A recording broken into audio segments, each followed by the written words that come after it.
సాయిరాం.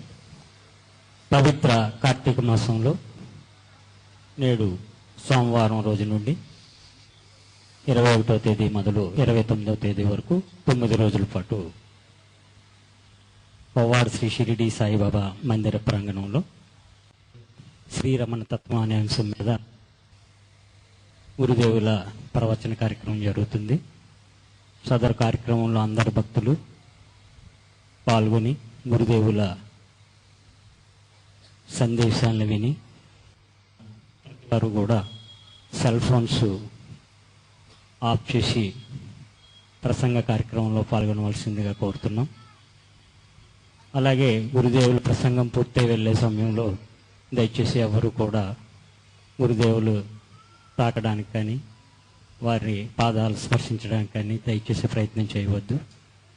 మీ మనపూర్వకమైన భక్తిని మీరు కూర్చున్న చోటు నుండే గురుదేవులకు మీ నమస్కారాలను అందజేయవలసిందిగా కోరుతూ గురుదేవుల్ని కార్యక్రమం ప్రారంభించవలసిందిగా కోరుతూ ఉన్నాం. శుక్లాంబరధరం విష్ణుం శశివర్ణం చతుర్భుజం ప్రసన్నవదనం ధ్యాయేత్ సర్వవిఘ్నోపశాంతయేత్. గురుర్బ్రహ్మా గురుర్విష్ణుః గురుర్దేవో మహేశ్వరః గురుః సాక్షాత్ పరబ్రహ్మ తస్మై శ్రీ గురవై నమః.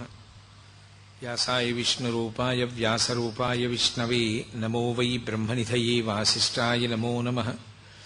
కూజంతం రామ రామీతి మధురం మధురాక్షరం ఆరుహ్య కవితాశాఖాం వందే వాల్మీకికోకిలం.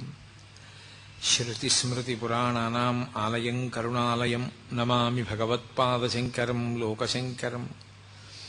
వాగర్ధావివ సంపృక్తౌ వాగర్ధప్రతిపత్తయే జగతః పితరౌ వందే పార్వతీ పరమేశ్వరౌ. సూక్తిం సమగ్రయతున స్వయమైవ లక్ష్మీః శ్రీరంగరాజమహిషీ మధురైః కటాక్షైః. వైదగ్ధ్యవర్ణగుణగుంభనగౌరవైర్యాం కండూలకర్ణకుహరాः కవయోధయంతి. హైమోర్ధ్వపుండ్రమజహన్మకుటం సునాసం మందస్మితం మకరకుండలచారుగండం. బింబాధరం బహుళదీర్ఘకృపాకటాక్షం శ్రీవేంకటేశముఖమాత్మని సన్నిధత్తాం. విమలపటి కమలకుటి పుస్తకరుద్రాక్షస్యస్తహస్తపుటి కామాక్షి పక్ష్మలాక్షి కలిత విపంచి విభాసి వైరించి. మనోజవం మరుతతుల్యవేగం జితేంద్రియం బుద్ధిమతాం వరిష్టం. వాతాత్మజం వనరయూధముఖ్యం శ్రీరామదూతం శిరసా నమామి. ఆపదామపహర్తారం దాతారం సర్వసంపదాం లోకాభిరామం శ్రీరామం భూయో భూయో నమామ్యహం. హరి ఓం. పరమేశ్వర స్వరూపైన సభకి నమస్కారం. అరుణాచల వైభవము, భగవాన్ రమణుల తత్వము, ఈ విషయం మీద ఈనాటి నుండి ప్రసంగాలు చెయ్యాలి అని పెద్దల సంకల్పం. దానికి ఈశ్వరుని యొక్క అనుగ్రహం కలిగి ఇవాళ ఈ ప్రసంగాన్ని ప్రారంభించడం జరుగుతోంది. శంకర భగవత్పాదులు దక్షిణామూర్తి స్తోత్రాన్ని పూర్తి చేస్తూ ఒక మాట అంటారు. పూరంభాంస్యనలో నిలోంబర మహార్నాథో హిమాంసు పుమాన్ ఇత్యాభాతి చరాచరాత్మకమిదం యస్యైవ మూర్త్యష్టకం. నాణ్యకించన విద్యతే విమృశతాం యస్మాత్ పరస్మాత్ విభో తస్మై శ్రీగురుమూర్తయే నమయిదం శ్రీదక్షిణామూర్తయే అంటారు. అంటే అంతటా నిండి నిబిడీకృతమైనటువంటి శివచైతన్యము కంటికి కనపడేటట్టుగా అష్టమూర్తి తత్వంగా ప్రకాశిస్తూ ఉంటుంది. 8 రూపాలతో పరమశివుడు ప్రకాశిస్తూ ఉంటాడు. ఆ 8 రూపాలతో శివుణ్ణి మనం చూడగలం. ఆ 8 తప్ప 9వది నిజానికి ప్రపంచంలో లేదు. ఇంకా ఆ 8 శివుడై ఉంటాడు. అందుకే ఆయన యొక్క తత్వమంతా 8 అంకె మీదే నడుస్తూ ఉంటుంది. అష్టమూర్తి తత్వము అని శివ పూజయందు కూడా శర్వ భవ ఉగ్ర రుద్ర భీమ పశుపతి మహాదేవ ఈశానములనేటటువంటి పేర్లతో పూజ చేస్తే ఆయన పూజ పూర్తయిపోయినట్టే. అటువంటి 8 రూపములుగా ఆ పరమశివుడు మన మాంసనేత్రమునకు కనపడేటట్టుగా ఉంటాడు అని. అందులో మొట్టమొదటిది ఈ పృథివీ, ఈ భూమి అంతా కలిపి శివస్వరూపం. అది మాంసనేత్రమునకు దొరుకుతుంది, కనపడుతుంది. పృథివీ అలాగే పంచభూతములలో ఆపస్, తేజో, వాయు, ఆకాశములు ఈ 5 కాక సూర్యచంద్రులు, జీవుడు, ఈ 8 కలిపి శివస్వరూపాలు. అందుకే ఇవి శివస్వరూపములు అని నిర్ధారణ చేయడం కోసమే ఈ 8 లింగస్వరూపములై ఉంటాయి. కంచిలో పృథివీలింగం, జంబుకేశ్వరంలో జలలింగం, అరుణాచలంలో అగ్నిలింగం, చిదంబరంలో ఆకాశలింగం, శ్రీకాళహస్తిలో వాయులింగం, కోణార్కలో సూర్యలింగం, సీతాకుండంలో చంద్రలింగం, ఖాట్మండులో యజమానలింగం. యజమానలింగం అంటే నేను అనుకునేటటువంటి యజమాని యొక్క స్వరూపం. ఈ 8 కూడా శివస్వరూపములే. అందుకే ఈ 8 పేర్లతో 8 శివలింగములు ఆవిర్భవించాయి. ఇందులో పంచభూతలింగములు అని పృథివీ, ఆపస్తేజో, వాయు, ఆకాశములు ఈ 5 బ్రహ్మాండము తయారు చేయబడడానికి ప్రధానమైన ఉపకరణములై అవే పిండాండమునందు కూడా ఉంటాయి. బ్రహ్మాండ పిండాండములు ఉండేటటువంటివి ఈ 5 పృథివీ, ఆపస్తేజో, వాయు, ఆకాశములే. ఇందులో మళ్ళీ నేను మీతో మనవి చేసినట్టుగా కంచిలోది పృథివీలింగం తెలుస్తుంది. ఎందుకనంటే మీరు కాంచీపురం వెళ్ళి చూస్తే ఏకాంబరీశ్వరుడని పేరు కలిగినటువంటి పృథ్వీలింగానికి నీళ్లతో అభిషేకం లేదు. ఎందుకంటే నీటితో అభిషేకం చేస్తే కరిగిపోతుంది ఆ లింగం. అందుకని నీటితో అభిషేకం చెయ్యరు, ఒక్క మల్లె నూనెతో మాత్రమే దానికి అభిషేకం. కాబట్టి కంచిలో పృథివీలింగం తెలుస్తుంది. జంబుకేశ్వరంలో జలలింగం తెలుస్తుంది. శ్రీరంగం వెళ్ళిన వాళ్ళు ఆ పక్కనే తిరువాణక్కోయిల్ అంటారు వాళ్ళు. ఆ తిరువాణక్కోయిల్ వెడితే ఆ పరమేశ్వరుని యొక్క శివలింగం దగ్గర ఎప్పుడూ నీరు ఊరుతూ ఉంటుంది. అది ఎవరి మీద ప్రోక్షించరు, ఆ నీళ్లు తీసి పోసేస్తూ ఉంటారు పక్కన. అలా నీరు ఊరుతూ ఉంటుంది కాబట్టి ఆయన జలలింగం, ఆయన నీటి స్వరూపముతో ఉంటాడు అని. శ్రీకాళహస్తిలో వాయులింగం, వాయువుని చూడడం ఎలా? వాయువుని చూడడం కుదరదు. కానీ వాయువు శివుడై ఉన్నాడని గుర్తు ఏమిటంటే శ్రీకాళహస్తిలో శివలింగానికి ఎదురుగుండా ఒక దీపం ఒకటి ఉంటుంది. ఆ దీపం ఎప్పుడు ఇలా కదులుతూ ఉంటుంది. ఒకప్పుడు విదేశీయులు పరీక్ష చేశారు. తలుపులన్నీ వేసేస్తే దీపాలు ఆరిపోతాయి కదా, ఏదో ఆక్సిజన్ లేకపోతే అని తలుపులన్నీ వేసేసి ప్రయత్నం చేశారు. అన్ని దీపాలు నిధనమైపోయాయి. ఆ ఒక్క దీపం మాత్రం గాలి లేకపోయినా కదులుతూ నిలబడింది. ఆ కదిలేటటువంటిది గాలికి కదులుతూ ఉంటుంది. ఆ గాలి కదులుతూ దీపం వెలగడమే వాయులింగం. యథార్థంగా ఎదురుగుండా కంటికి కనపడే లింగస్వరూపంతో పాటుగా అన్వయం చేసుకుని చూడవలసినటువంటి లింగస్వరూపం గాలికి కదిలేటటువంటి ఆ దీపం. అందుకని అది వాయులింగం. ఇక కంచిలో పృథివీలింగం, జంబుకేశ్వరంలో జలలింగం, అరుణాచలంలో అగ్నిలింగం, చిదంబరంలో ఆకాశలింగం, శ్రీకాళహస్తిలో వాయులింగం. చిదంబరంలో ఆకాశలింగం. చిదంబరంలో ఆకాశలింగం తలుపు తీసి చూపిస్తారు. మారేడు చాలా దండలు వేసి ఉంటాయి. ఆ వెనక శివలింగం ఏమి ఉండదు, గోడ ఉంటుంది. ఏమిటంటే అక్కడ ఏం శివలింగం లేదు కదా అంటే అదే చిదంబర రహస్యం అండి అంటారు. అంటే అంతటా నిండిపోయిన ఆకాశ స్వరూపుడే అక్కడ ఉన్నాడు అని. ఇక అరుణాచలంలో అగ్నిలింగం. ఇప్పుడు కంచి అంటే పృథివీ ఉంది, శ్రీకాళహస్తి అంటే వాయువు తెలుస్తోంది.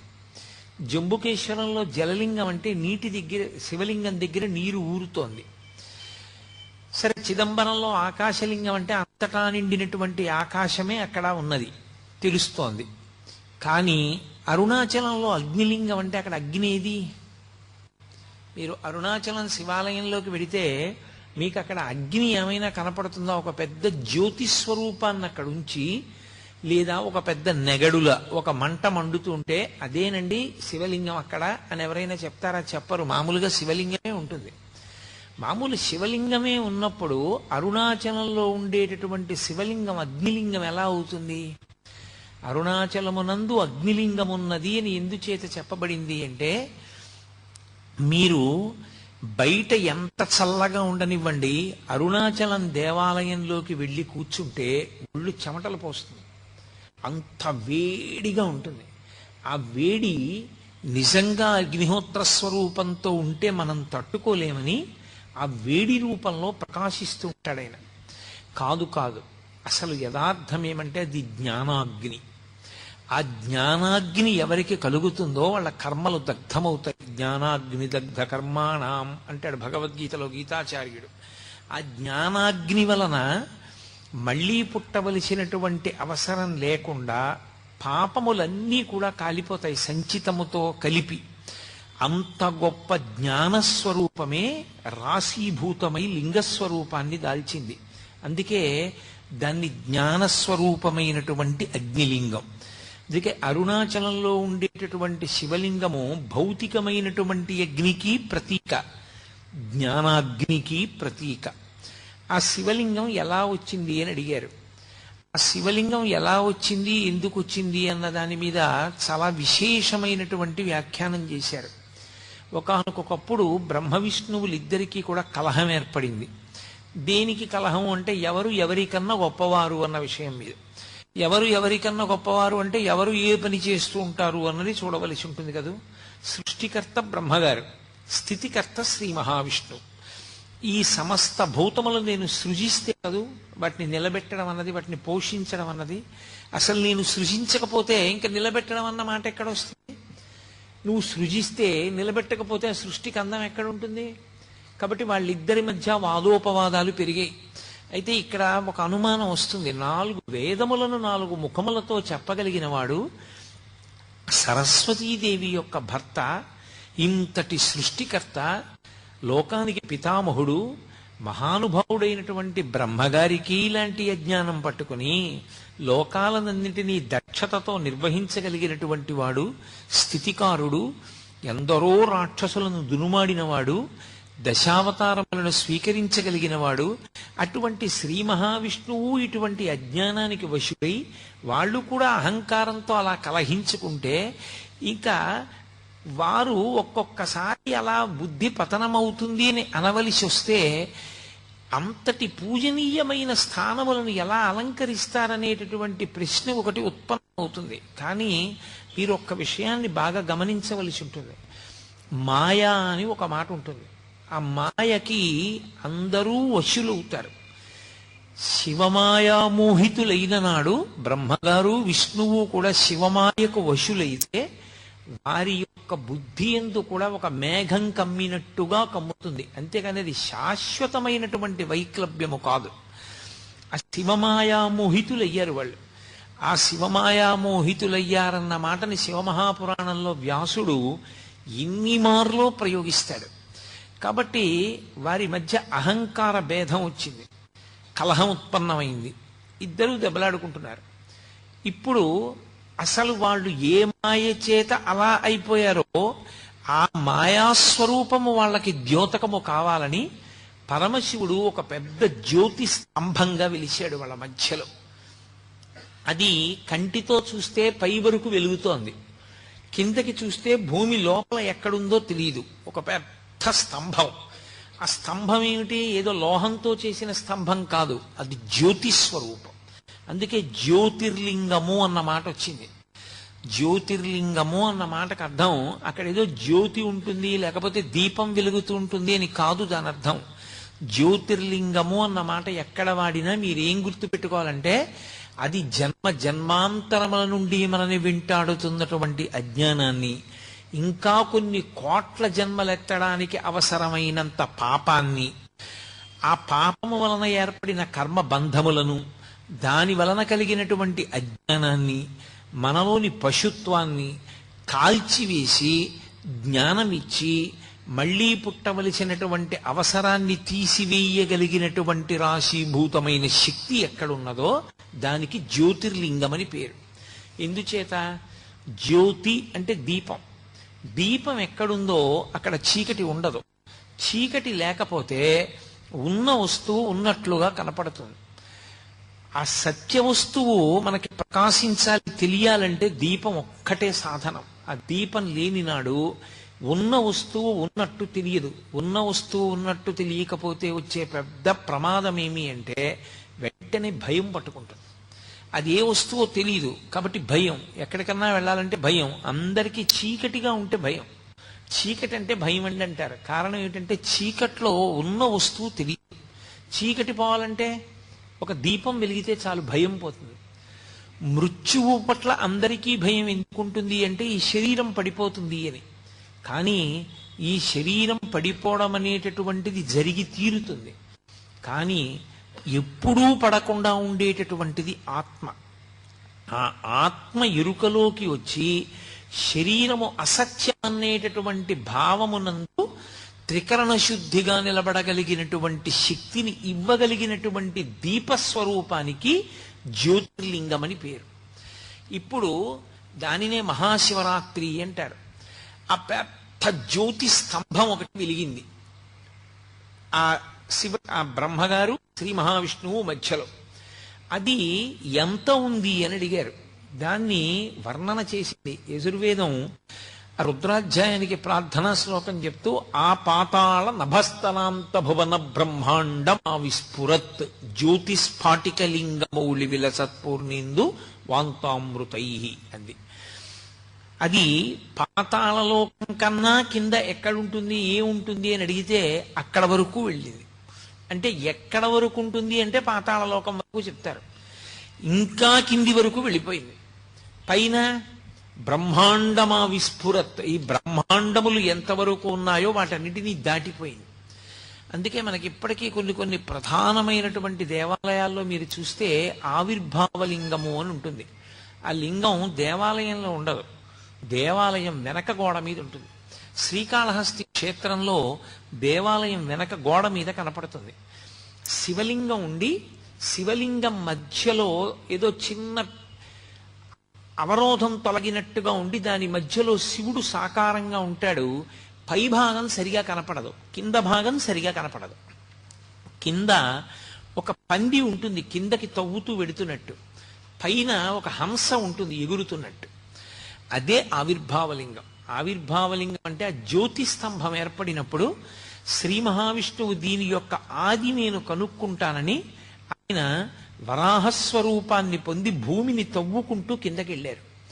చతుర్ముఖ బ్రహ్మగారు హంసవాహనాన్ని అధిరోహించి ఊర్ధ్వముఖ చలనం చేశాడు.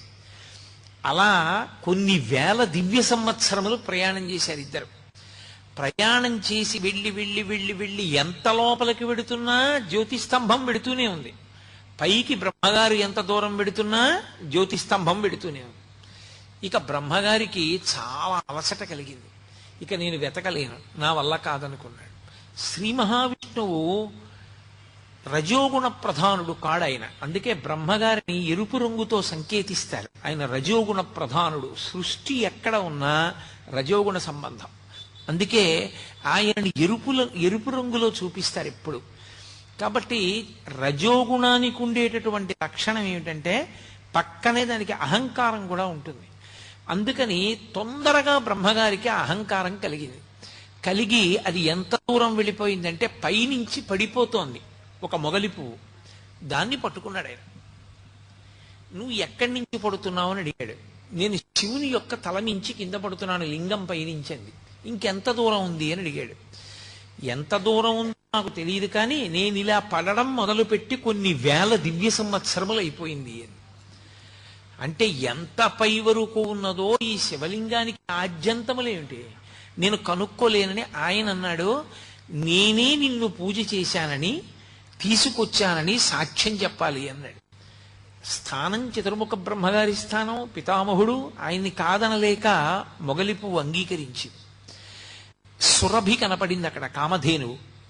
ఆ ఆవుని అడిగాడు సురభిని, నువ్వు సాక్ష్యం చెప్పాలి నేను శివలింగం యొక్క పైభాగాన్ని చూశాను అని. అలాగే చెప్తాను అది. అవి రెండు వెళ్ళిపోయి బ్రహ్మగారి కిందకు వచ్చేశారు. విష్ణువు పైకొచ్చారు. విష్ణువు ముందు పైకొచ్చి అన్నారు, ఆయన స్థితికారుడు. ఆయన యందు ఎక్కువసేపు మాయ ఆవహించి ఉండే అవకాశం ఉండదు. ఆయన అన్నాడు, నేను చూడలేదు, శివలింగం యొక్క ఆది నాకు కనపడలేదు. ఎంత లోపలికి తవ్వుకుంటూ వెళ్ళినా శివలింగం యొక్క మొదలు ఇంకా కిందకి వెడుతూనే ఉంది. కాబట్టి దాని ఆది నాకు తెలియలేదు, అది ఆద్యంతములు లేని స్వరూపం అన్నాడు. పరబ్రహ్మమునకు ఆద్యంతములు ఎక్కడుంటాయి? ఉండవు. కాబట్టి విష్ణువు ఆ విషయం చెప్పారు. బ్రహ్మగారు అన్నాడు, నేను చూశాను. ఆ పైన ఆది ప్రారంభం ఎక్కడుందో, పైన ఆరంభం అంటే అంతం, దాన్ని నేను చూసి వచ్చానన్నాడు. ఎలా చూశామని ఎలా నమ్మడం అన్నారు. వెంటనే కేతకీ పుష్పాన్ని పిలిచి సురభిని పిలిచి నేను చూశానా లేదా అన్నాడు. ఆయన మీద భయంతో వాళ్ళిద్దరూ అంగీకరించారు. గోవు పృష్ఠభాగంతో అసత్యం, చూడలేదని తోకూపింది, ముఖంతో చూశారని తలోపింది. అందుకే ముఖానికి పూజ లేదు ఆవుకి, పృష్ఠభాగానికే పూజ. కాబట్టి అప్పుడు ఆ సురభి ఈ కేతకీ పుష్పం రెండు సాక్ష్యం చెప్పాయి. కూట సాక్ష్యం అంటే అబద్ధపు సాక్ష్యం చెప్పావు కాబట్టి మొగలి పువ్వు స్త్రీలు అలంకరించుకోవడానికే తప్ప పరమేశ్వరారాధనమునందు ఉపయోగము ఉండదు. అలాగే ఆవు ముఖంతో అబద్ధం చెప్పి పృష్ఠభాగంతో నిజం చెప్పింది కనుక పృష్ఠభాగము లక్ష్మీస్థానమై ముఖస్థానము చేత దానికి పూజ లేదు. చతుర్ముఖ బ్రహ్మగారు శివమాయ విశేషముగా వహించినటువంటి కారణం చేత రజోగుణ సంపర్కంతో అబద్ధపు సాక్ష్యాలు ప్రవేశపెట్టడం వరకు వెళ్ళిపోయారు కాబట్టి ఆయనకి భూమండలమునందు పూజ లేదు. కానీ పూజ చేయించేటప్పుడు బ్రాహ్మణుడు వచ్చి కూర్చున్న స్థానమునకు బ్రహ్మస్థానం అంటారు. అందుకే మీకు పూజ బాగా తెలిసి ఉన్న బ్రహ్మస్థానం సరిగా పూజ చేయించకపోయినా దాన్ని తప్పు పట్టకూడదన్నారు. ఎందుకనంటే అది బ్రహ్మస్థానం. ఆ వ్యక్తి అక్కడ కూర్చుని పూజ చేయిస్తే ఆ పూజ పరిపూర్ణమైపోతుంది నీ భక్తి చేత. నువ్వు భక్తిగా చేస్తే ఆ పూజ పూర్తవుతుంది. చేయించని దోషం ఏమైనా ఉంటే ఆయనకి ఎడుతుంది. నువ్వు బ్రహ్మగారిని చూడాలి. అందుకే ఉత్సవాలు బ్రహ్మగారి పేరు మీద నడుస్తాయి. బ్రహ్మోత్సవము అంటారు. బ్రహ్మగారే వచ్చి ఉత్సవం చేస్తారు. బ్రహ్మస్థానము పూజ చేసేటప్పుడు అందరిలోకి ఋత్విక్కుల్లో అగ్రగణ్యుడైనటువంటి వ్యక్తిని బ్రహ్మస్థానంలో కూర్చోపెడతారు. కాబట్టి బ్రహ్మగారికి ఆ రెండు స్థానముల వలన పూజ తప్ప ప్రత్యక్షంగా బ్రహ్మకి దేవాలయము కాని పూజ కాని లేదు అని అశరీర వాక్కు అంటే శివవాక్కు. ఆనాడు అలా వెలిసినటువంటి ఆ అగ్నిస్తంభాన్ని చతుర్ముఖ బ్రహ్మగారు స్తోత్రం చేశారు. స్తోత్రం చేసి మా అహంకారం పోయింది, అసలు నిజంగా పరబ్రహ్మస్వరూపమేదో ఏది ఆద్యంతములు లేనిదో మాకు అవగతమైంది. కాబట్టి ఇక్కడ ఇదే స్వరూపంతో వెలిసినటువంటి నువ్వు అందరి యొక్క అజ్ఞాన దాహకత్వానికి వీలుగా లోకమునకు అజ్ఞానము పోగొట్టేటటువంటి స్వరూపంతో ఇక్కడ అగ్నిలింగం అన్న పేరుతో అరుణాచలంలో వెలియవలసిందని ప్రార్థన చేశారు. ఆ కారణం చేత అరుణాచలంలో అగ్నిలింగం ఏర్పడింది. అది అక్కడ ఏర్పడినటువంటి శివలింగం. అరుణాచలంలో ఉండేటటువంటి శివలింగానికి అరుణాచల క్షేత్రానికి ఒక ప్రత్యేకమైనటువంటి లక్షణం ఉంది. ఏమిటి ఆ లక్షణం అంటే పరమేశ్వరుణ్ణి ఒకానొకప్పుడు ప్రార్థన చేశారు. అయ్యా ఇన్ని జన్మలు ఎత్తలేకపోతున్నాం, అందులో వచ్చేది కలియుగం, చాలా తేలికగా అజ్ఞానానికి వశులమైపోతాం, మాయకి లోబడిపోతాం, తప్పు పనులు చేస్తాం, మళ్ళీ పునర్జన్మలు వస్తాయి. మరి అలా రాకుండా ఉండాలంటే మాకు ఒక తేలిక మార్గం ఏదైనా ఉపదేశించేయండి అన్నారు. ఆయన అన్నాడు దర్శనాత్ అభ్రసదసి అన్నాడు. చిదంబరం వెళ్ళి ఎలా దర్శనం చెయ్యాలో తెలుసుకుని అలా దర్శనం చెయ్యండి, ఇక మీరు పుట్టవలసిన అవసరం ఉండదన్నాడు. చిదంబరంలో దర్శనం అంటే ఇందాకే మీతో ప్రస్తావన చేశా. తలుపు తీస్తారు సిద్ధంగా ఉండండి అంటారు. ఆ తెర తీస్తారు.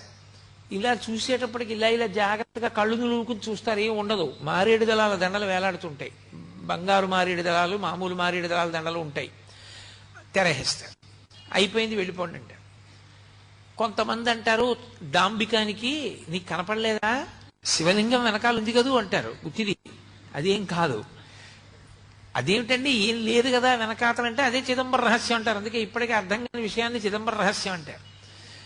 ఆకాశము అంటే అంతటా నిండిపోయి ఉంటుంది.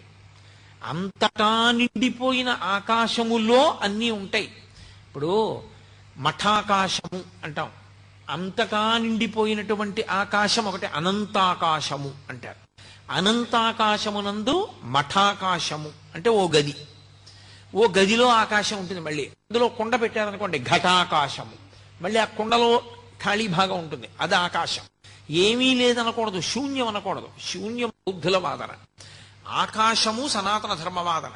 అందుకే శంకరాచార్యుల వారు అక్కడే ఖండన చేశారు. ఏమీ లేదు శూన్యం అన్నది వాళ్ళ వాదన. ఏమీ శూన్యం కాదు శంకరాచార్యుల వారి వాదన. ఎందుచేతనంటే మీరు మా ఇంటికి వచ్చారనుకోండి, తలుపు కొట్టారు, ఇంట్లో ఎవరూ లేరు అంది పనిపిల్ల. ఓ అయితే కోటేశ్వరరావు వారి భార్య ఏ దేవాలయానికో వెళ్ళారనమాట అని మీరు అన్నారు. ఎప్పుడు వస్తారు అన్నారు. రాత్రి అవుతుంది, ఇప్పుడు వచ్చే అవకాశం లేదా? లేదు. మీరు ఇక వెళ్ళలేదు, ఇంట్లోకి వెళ్ళిపోయారు. ఇప్పుడు ఇంట్లో ఎవరూ లేరా? ఇంట్లో ఎవరూ లేరని చెప్పేవాళ్ళు ఉన్నారా? ఇంట్లో ఎవరూ లేరని చెప్పేవాళ్ళు ఉన్నారు. అది శూన్యం కాదు, ఉన్నారు. అది ఆకాశం. అది శంకరాచార్యుల వారి వాదన. అది సనాతన ధర్మం. దానికి బౌద్ధం ఈ దేశాన్ని విడిచిపెట్టి వెళ్ళిపోయింది. శంకరులకు బౌద్ధం మీద ద్వేషం కాదు, శంకరుల వాదన పటిమ ముందు నిలబడలేక. అది సత్యం. కాబట్టి అటువంటి ఆకాశమును అనంతముగా నిండిపోయినటువంటి ఆకాశ స్వరూపాన్ని ఒక మఠాకాశంగా, ఒక గోడగా చూపించి దానికే వేస్తారు మారేడు దళాలు. అంతటా నిండి నిబిడీకృతమైపోయింది పరమేశ్వర స్వరూపమని అర్థం చేసుకోగలిగిన వాడికి చిదంబర దర్శనం తెలుస్తుంది. లేనివాడికి చిదంబర దర్శనం అర్థం కాదు వెళ్ళిన. అందుకని దర్శనాత్ అభ్రసదసి, చిదంబరం వెళ్ళి దర్శనం చేయమన్నారు కానీ మహాప్రభో మాకు అది ఎలా మనసులో నిలబడుతుంది? అంత తేలిక సాధ్యం కాదు. ఇంకొక మాట చెప్పండి, ఇంకొంచెం తేలిక మార్గం చెప్పండి అన్నారు. దర్శనాత్ అభ్రసదసి జననాత్ కమలాలయే, కమలాలయంలో పుట్టండి మీకు మోక్షం ఇస్తానన్నాడు. కమలాలయం అంటే తిరువారూరు. తిరువారూరులో పుడితే మోక్షం. కానీ పుట్టడం మన చేతిలో ఉందా? ఎక్కడ పుడతానో, ఏ కాలంలో పుడతానో ఎవరికి తెలుసు? కాబట్టి పుట్టడం నా చేతిలో ఎక్కడుంది పరమేశ్వర? ఇంకొక మాట చెప్పండి. ఆయన అన్నారు, కాశ్యాంతు మరణాన్ముక్తి, పోని పుట్టడం నీ చేతిలో లేదు. నీ కర్తవ్యాలన్నీ అయిపోయాయి అనుకున్నప్పుడు కాశీ వెళ్ళిపోయి కాశీపట్టణంలో ఉండిపోయి కాశీపట్టణంలో శరీరం విడిచిపెట్టేస్తావా? మోక్షం ఇచ్చేస్తాను, నేనే వచ్చి కుడి చెవిలో తారక మంత్రాన్ని ఉపదేశం చేస్తా, ఉపదేశం చేసి మోక్షం ఇస్తా. కాశీ వెళ్ళిపోతావా? అయ్యా కాశీ వెళ్ళిపోవడం అంటే అంత తేలిక? పిల్లల్ని వదిలేసి మనవల్ని వదిలేసి, పైగా నేను వెడదామనుకునే లోపల శరీరం వదిలిపెడితే ఎలా సాధ్యం అవుతుంది? అందుకని కుదరదు. ఇంకొక మాట ఏమైనా చెప్పండి. స్మరణాత్ అరుణాచలే, ప్రతిరోజు ఒక్కసారి అరుణాచల శివ అరుణాచల శివ అరుణాచల శివ అని నేను 3 మాటలు అంటున్నాను. 3 మాటలని శివుడు అనలేదు. స్మరణాత్ పైకి కూడా అనమని చెప్పలేదు పరమశివుడు. లోపల ఒక్కసారి అరుణాచల క్షేత్రాన్ని నువ్వు స్మరణ చేయగలవా? ఒక్కసారి గుర్తు తెచ్చుకోగలవా? అరుణాచల క్షేత్రాన్ని ఒక్కసారి గుర్తు తెచ్చుకుంటే మోక్షం ఇచ్చేస్తాడు. అందుకే స్కాంద పురాణంలో ఒక విషయం చెప్తారు, జీవయాత్ర అని ఉంటుంది. ఇప్పుడు బయటి యాత్ర విడిచిపెట్టండి, నేను చేసే యాత్ర వేరు, జీవయాత్ర అని ఒకటి ఉంటుంది. ఈ జీవుడు ఎప్పుడు బయలుదేరాడో తెలియదు, ఈ అజ్ఞానంతో ఎప్పటికీ పరమేశ్వరుడిలో కలుస్తాడో తెలియదు. ఎన్ని కోట్ల జన్మలెత్తాడో, ఎన్ని శరీరాలు విడిచిపెట్టాడో, ఎన్ని శరీరాల్లోకి ప్రవేశించి పుట్టాడో, ఎన్ని చోట్ల ఎన్ని ఖేదాలను భవించాడో. ఈ జీవయాత్రకి అంత ఉండదు. కానీ ఒక జీవుని యొక్క యాత్ర, ఒక జీవుని యొక్క ఆ జన్మ పరంపరలు చూసినప్పుడు అరుణాచలంలోకి ఎవరైనా వెడితే, అరుణాచల క్షేత్ర ప్రవేశం చేస్తే వెంటనే జీవుని యొక్క యాత్రలో ఒక గీత పెడతారు, ఇలా ఎర్రగీత, వీడు అరుణాచల ప్రవేశం చేశాడు అని. అరుణాచల ప్రవేశం కాని చేశాడా, ఆ జీవుని యొక్క యాత్రలో ఒక విశేషమైనటువంటి మలుపు తిరిగింది అని గుర్తు. అందుకే అరుణాచలానికి వెళ్ళడం కానీ, అరుణాచల యాత్ర కానీ, అరుణాచల పట్టణంలోకి ప్రవేశించడం కానీ, అరుణాచలేశ్వరుణ్ణి దర్శనం చేయడం కానీ అంత తేలికైన విషయాలు కావు. ఒక్క కారణం చేత మాత్రమే ప్రవేశించగలరు అని చెప్పారు. ఏవా కారణములు అంటే, మీకు ఏమీ తెలియదు, మీకు ఏమీ చేత కాదు అన్న భావనతోటి, వినయంతోటి బయలుదేరితే అరుణాచల ప్రవేశం సాధించగలరు. అరుణాచలంలోకి వెళ్ళడానికి ఒకటే, పరమేశ్వర నాకేం తెలియదు, నాకున్నవన్నీ పాపాలే, నిన్ను నమ్ముకుని వస్తున్నాను, నువ్వే నన్ను అరుణాచల ప్రవేశం చేయించు అని అడిగినటువంటి వారికి అరుణాచల ప్రవేశం చేయిస్తారు తప్ప, అహంకృతితో కొంచెం డాంబికంగా బయలుదేరితే అరుణాచలంలోకి వెళ్ళరు అని జ్ఞాన సంబంధనాయనారంతటి మహానుభావుడు వెళ్ళలేకపోయాడు, దొంగలు కొట్టేశారు. అప్పుడు ఆయన బాధపడితే ఉన్నవన్నీ ఎత్తుకుపోయిన తర్వాత ఈశ్వరుడి మీద పత్తికాలు పాడి పరమ నిరాడంబరంగా వినయంతో ప్రవేశిస్తే అరుణాచల పట్టణంలోకి ప్రవేశించగలిగాడు. అరుణాచలం అంత గొప్ప క్షేత్రం. అసౌ యస్తామ్రౌ అర్ణవుత బుభ్రస్సుమంగళ ఏ చేమాగం రుద్ర అభితో దిక్షుశ్రితా సహస్రసో వైశాగం హేడయీమహే అంటుంది రుద్రాధ్యాయం. ఎర్రటి కాంతులు కలిగినటువంటి పరమశివుడు సర్వమంగళ స్వరూపంతో ఉంటాడాయన. ఉండి అన్ని ప్రాణులకు కూడా విశేషమైనటువంటి ఉపకారం చేస్తూ ఉంటాడు. అంత గొప్పగా పరమశివుడు వెలిసినటువంటి క్షేత్రం అరుణాచలం. మనం ఎక్కడికైనా శైవ క్షేత్రానికి వెడితే ఆ శివాలయంలో ఉండేటటువంటి శివలింగం ఏదుంటుందో దాన్ని మాత్రమే ప్రధానమైన శివస్వరూపంగా భావన చేస్తాం. ఉదాహరణకి మీరు కంచి వెళ్ళారనుకోండి, ఏకాంబరీశ్వరలింగము అని ఆ కాంచీపురంలో ఉండేటటువంటి పృథివీలింగమే గొప్పది. ఆ పృథివీలింగ దర్శనం ప్రధానంగా చేస్తాం. మిగిలినవన్నీ కూడా పరివార దేవతలు ఇతరమైనటువంటి లింగాలు ఉంటాయి శివాలయంలో. కానీ ప్రధానమైన లింగం కాంచీపురంలో పృథివీలింగం. ఆ శివలింగాన్ని దర్శనం చేస్తాం. అరుణాచల క్షేత్రం దగ్గరికి వచ్చేటప్పటికి మాత్రం ఒక్కడే శివుడు అరుణాచలంలో ఉన్నటువంటి శివలింగ స్వరూపమే కాదు, అరుణాచలంలో 3 రూపాలతో ఉంటాడు పరమేశ్వరుడు. ఒకటి అరుణాచలంలో ఉన్నటువంటి దేవాలయం లోపల ఉన్నటువంటి శివలింగ స్వరూపం ఒకటి, అది ప్రధానమైన లింగ స్వరూపం. 2 అరుణాచలం కొండంతా కలిపి శివస్వరూపం, అది అగ్నిస్వరూపం. అందుకే కృతయుగంలో అది అగ్నిస్వరూపంగా ఒక పెద్ద జ్యోతిస్సుగా వెలుగుతుండేదిట. అదే త్రేతాయుగం దగ్గరికి వచ్చేటప్పటికీ మణులతో కూడినటువంటి శివలింగమైంది. అదే ద్వాపర యుగంలోకి వచ్చేటప్పటికి పెద్ద స్వర్ణలింగమైంది. కలియుగంలోకి వచ్చేటప్పటికి మరకత లింగమైంది. అందుకే ఇప్పటికీ ప్రపంచంలో ప్రఖ్యాతి వహించినటువంటి భూతత్వ శాస్త్రవేత్తలు అరుణాచల పర్వతంలో ఉండేటటువంటి శిలలను పరిశీలించి హిమాలయ పర్వతాల కన్నా కూడా ప్రాచీనమైనటువంటి శిలలు ఇక్కడే ఉన్నాయి, అసలు ఈ భూమండలము ఏర్పడేటప్పుడు అగ్నితప్తమైనటువంటి శిలలతో చల్లారిన కొండ ఈ కొండయే అని నిర్ధారణ చేయబడినటువంటి క్షేత్రం.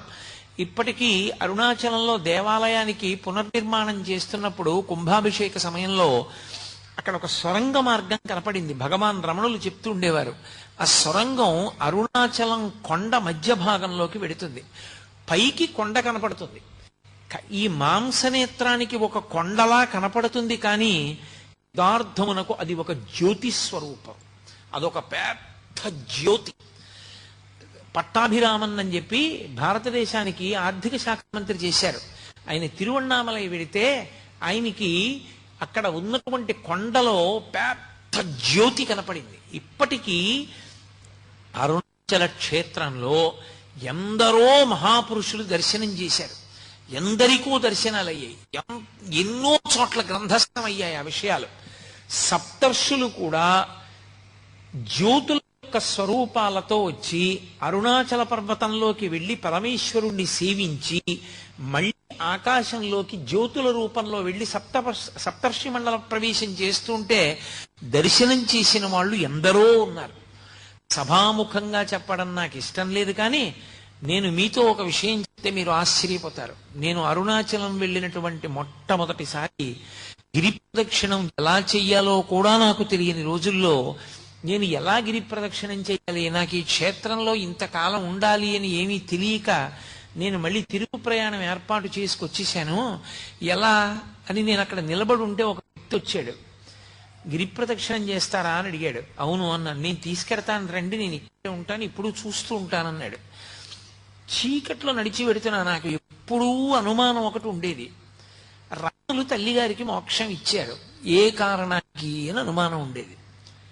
నడిచి వెడుతుంటే ఆయన నన్ను రాత్రి 11 గంటల వేళ అకస్మాత్తుగా చేయి పట్టుకుని అటువైపుకి తీసుకెళ్లాడు పొదల దగ్గరికి. రమణుడికి స్వార్థం, వాళ్ళ అమ్మకే మోక్షం ఇచ్చాడు అవునా అన్నాడు. నేను తెల్లబోయాను, ఇదేంటి ఇంత ఖచ్చితంగా నా మనసులో మాట అన్నారని. ఏమైతే అయింది అని నేను ధైర్యంగా అన్నాను, అవును నాకు ఆ అనుమానం ఉంది. ఆయన అలా ఎందుకు ఇచ్చారు మోక్షం అన్నాను. నీకు తెలుస్తుందిలే అని ఆయన అని 4 అడుగులు వేశాం. మీరు నన్ను నమ్మండి, ఇంత పవిత్రమైన వేదిక మించి చెప్తున్నాను, అబద్ధాల అడుగు బతకవలసిన అవసరం నాకు లేదు. ఓవర్ బ్రిడ్జ్ మించి స్పీడ్గా ఒక వెహికల్ దిగితే ఎలా దిగుతుందో స్ఫురద్రూపి తెల్లటి బట్టలు కట్టుకుని ఒక వ్యక్తి కొండ మించి అంగేసుకుంటూ దిగొచ్చాడు. మీరు ఇక్కడే ఉండండి అని నన్ను తీసుకెళ్లిన వ్యక్తి దూరంగా వెళ్ళి ఆయనతో మాట్లాడాడు. నాకు ఒక్కటే కనపడింది, ఆయన చేతి గోళ్లు మాత్రం ఇలా వచ్చి ఇలా తిరిగి ఉన్నాయి, పెద్ద పెద్ద గోళ్లు ఇలా తిరిగిపోయాయి. ఆయన నేనంత దూరంలో నిలబడి ఉండగా ఈ పక్క నుంచి ఆ డొంకల్లోంచి నడిచి వెళ్ళిపోయాడు. మెరిసిపోతున్నాయి పాదాలు.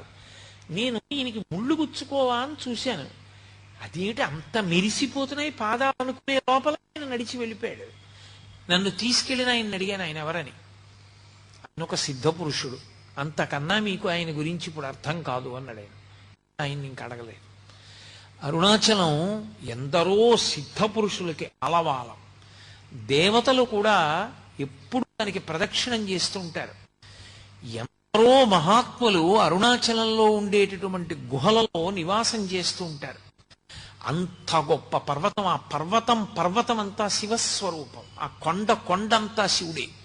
అందుకే ఒక్క అరుణాచల క్షేత్రంలో మాత్రమే ఒక మినహాయింపు. 24 మైళ్ళ దూరం ఆ కొండ చుట్టూ 24 మైళ్ళ దూరం దాని యొక్క తేజస్సు పడుతుంది. ఆ తేజస్సు ఉన్న లోపల దీక్షా నియమాలు లేవు. ఏ దీక్ష అక్కడ అవసరం లేదు. భగవాన్ రమణులు గోచి పెట్టుకుని ఉండేవారు, ఒక నూలు గోచి.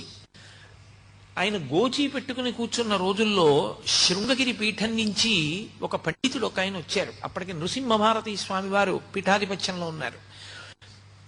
అయ్యా మీరు అన్నీ విడిచిపెట్టేశారు, మీకు ఏవీ బంధనాలు లేవు, కానీ ఇలా తెల్లటి గోచి పెట్టుకుని ఉండడం కన్నా సన్యాస దీక్ష తీసుకుంటే బాగుంటుంది. సన్యాస దీక్ష కాదంటారా, అథవా మీరు ఒక కాషాయ గోచి పెట్టుకుంటే బాగుంటుంది అన్నారు. రమణులు ఏం మాట్లాడలేదు. ఆయన అప్పుడు విరూపాక్ష గుహలో ఉన్నారు కొండ మీద. నేను కిందకి వెళ్ళి స్నానం చేసి భోజనం చేసి 3 గంటలకు వస్తాను, ఏమైనా మనసు మార్చుకుంటే చెప్పండి అని కిందకి వెళ్ళారు. ఈలోగా ఒక వృద్ధుడు వచ్చి ఒక పెద్ద పుస్తకాల మూట ఒకటి అక్కడ దింపాడు. నేను ఇంకా స్నానం చేయలేదు, స్నానం చేసి వస్తాను, ఈ మూట చూడు అని రమణులకి చెప్పి వెళ్ళి, రమణులు కిందకి దిగి ఆ మూటలో పైన ఉన్న పుస్తకాన్ని ఇలా తీశారు. దాని బట్టకి నొక్కుంది.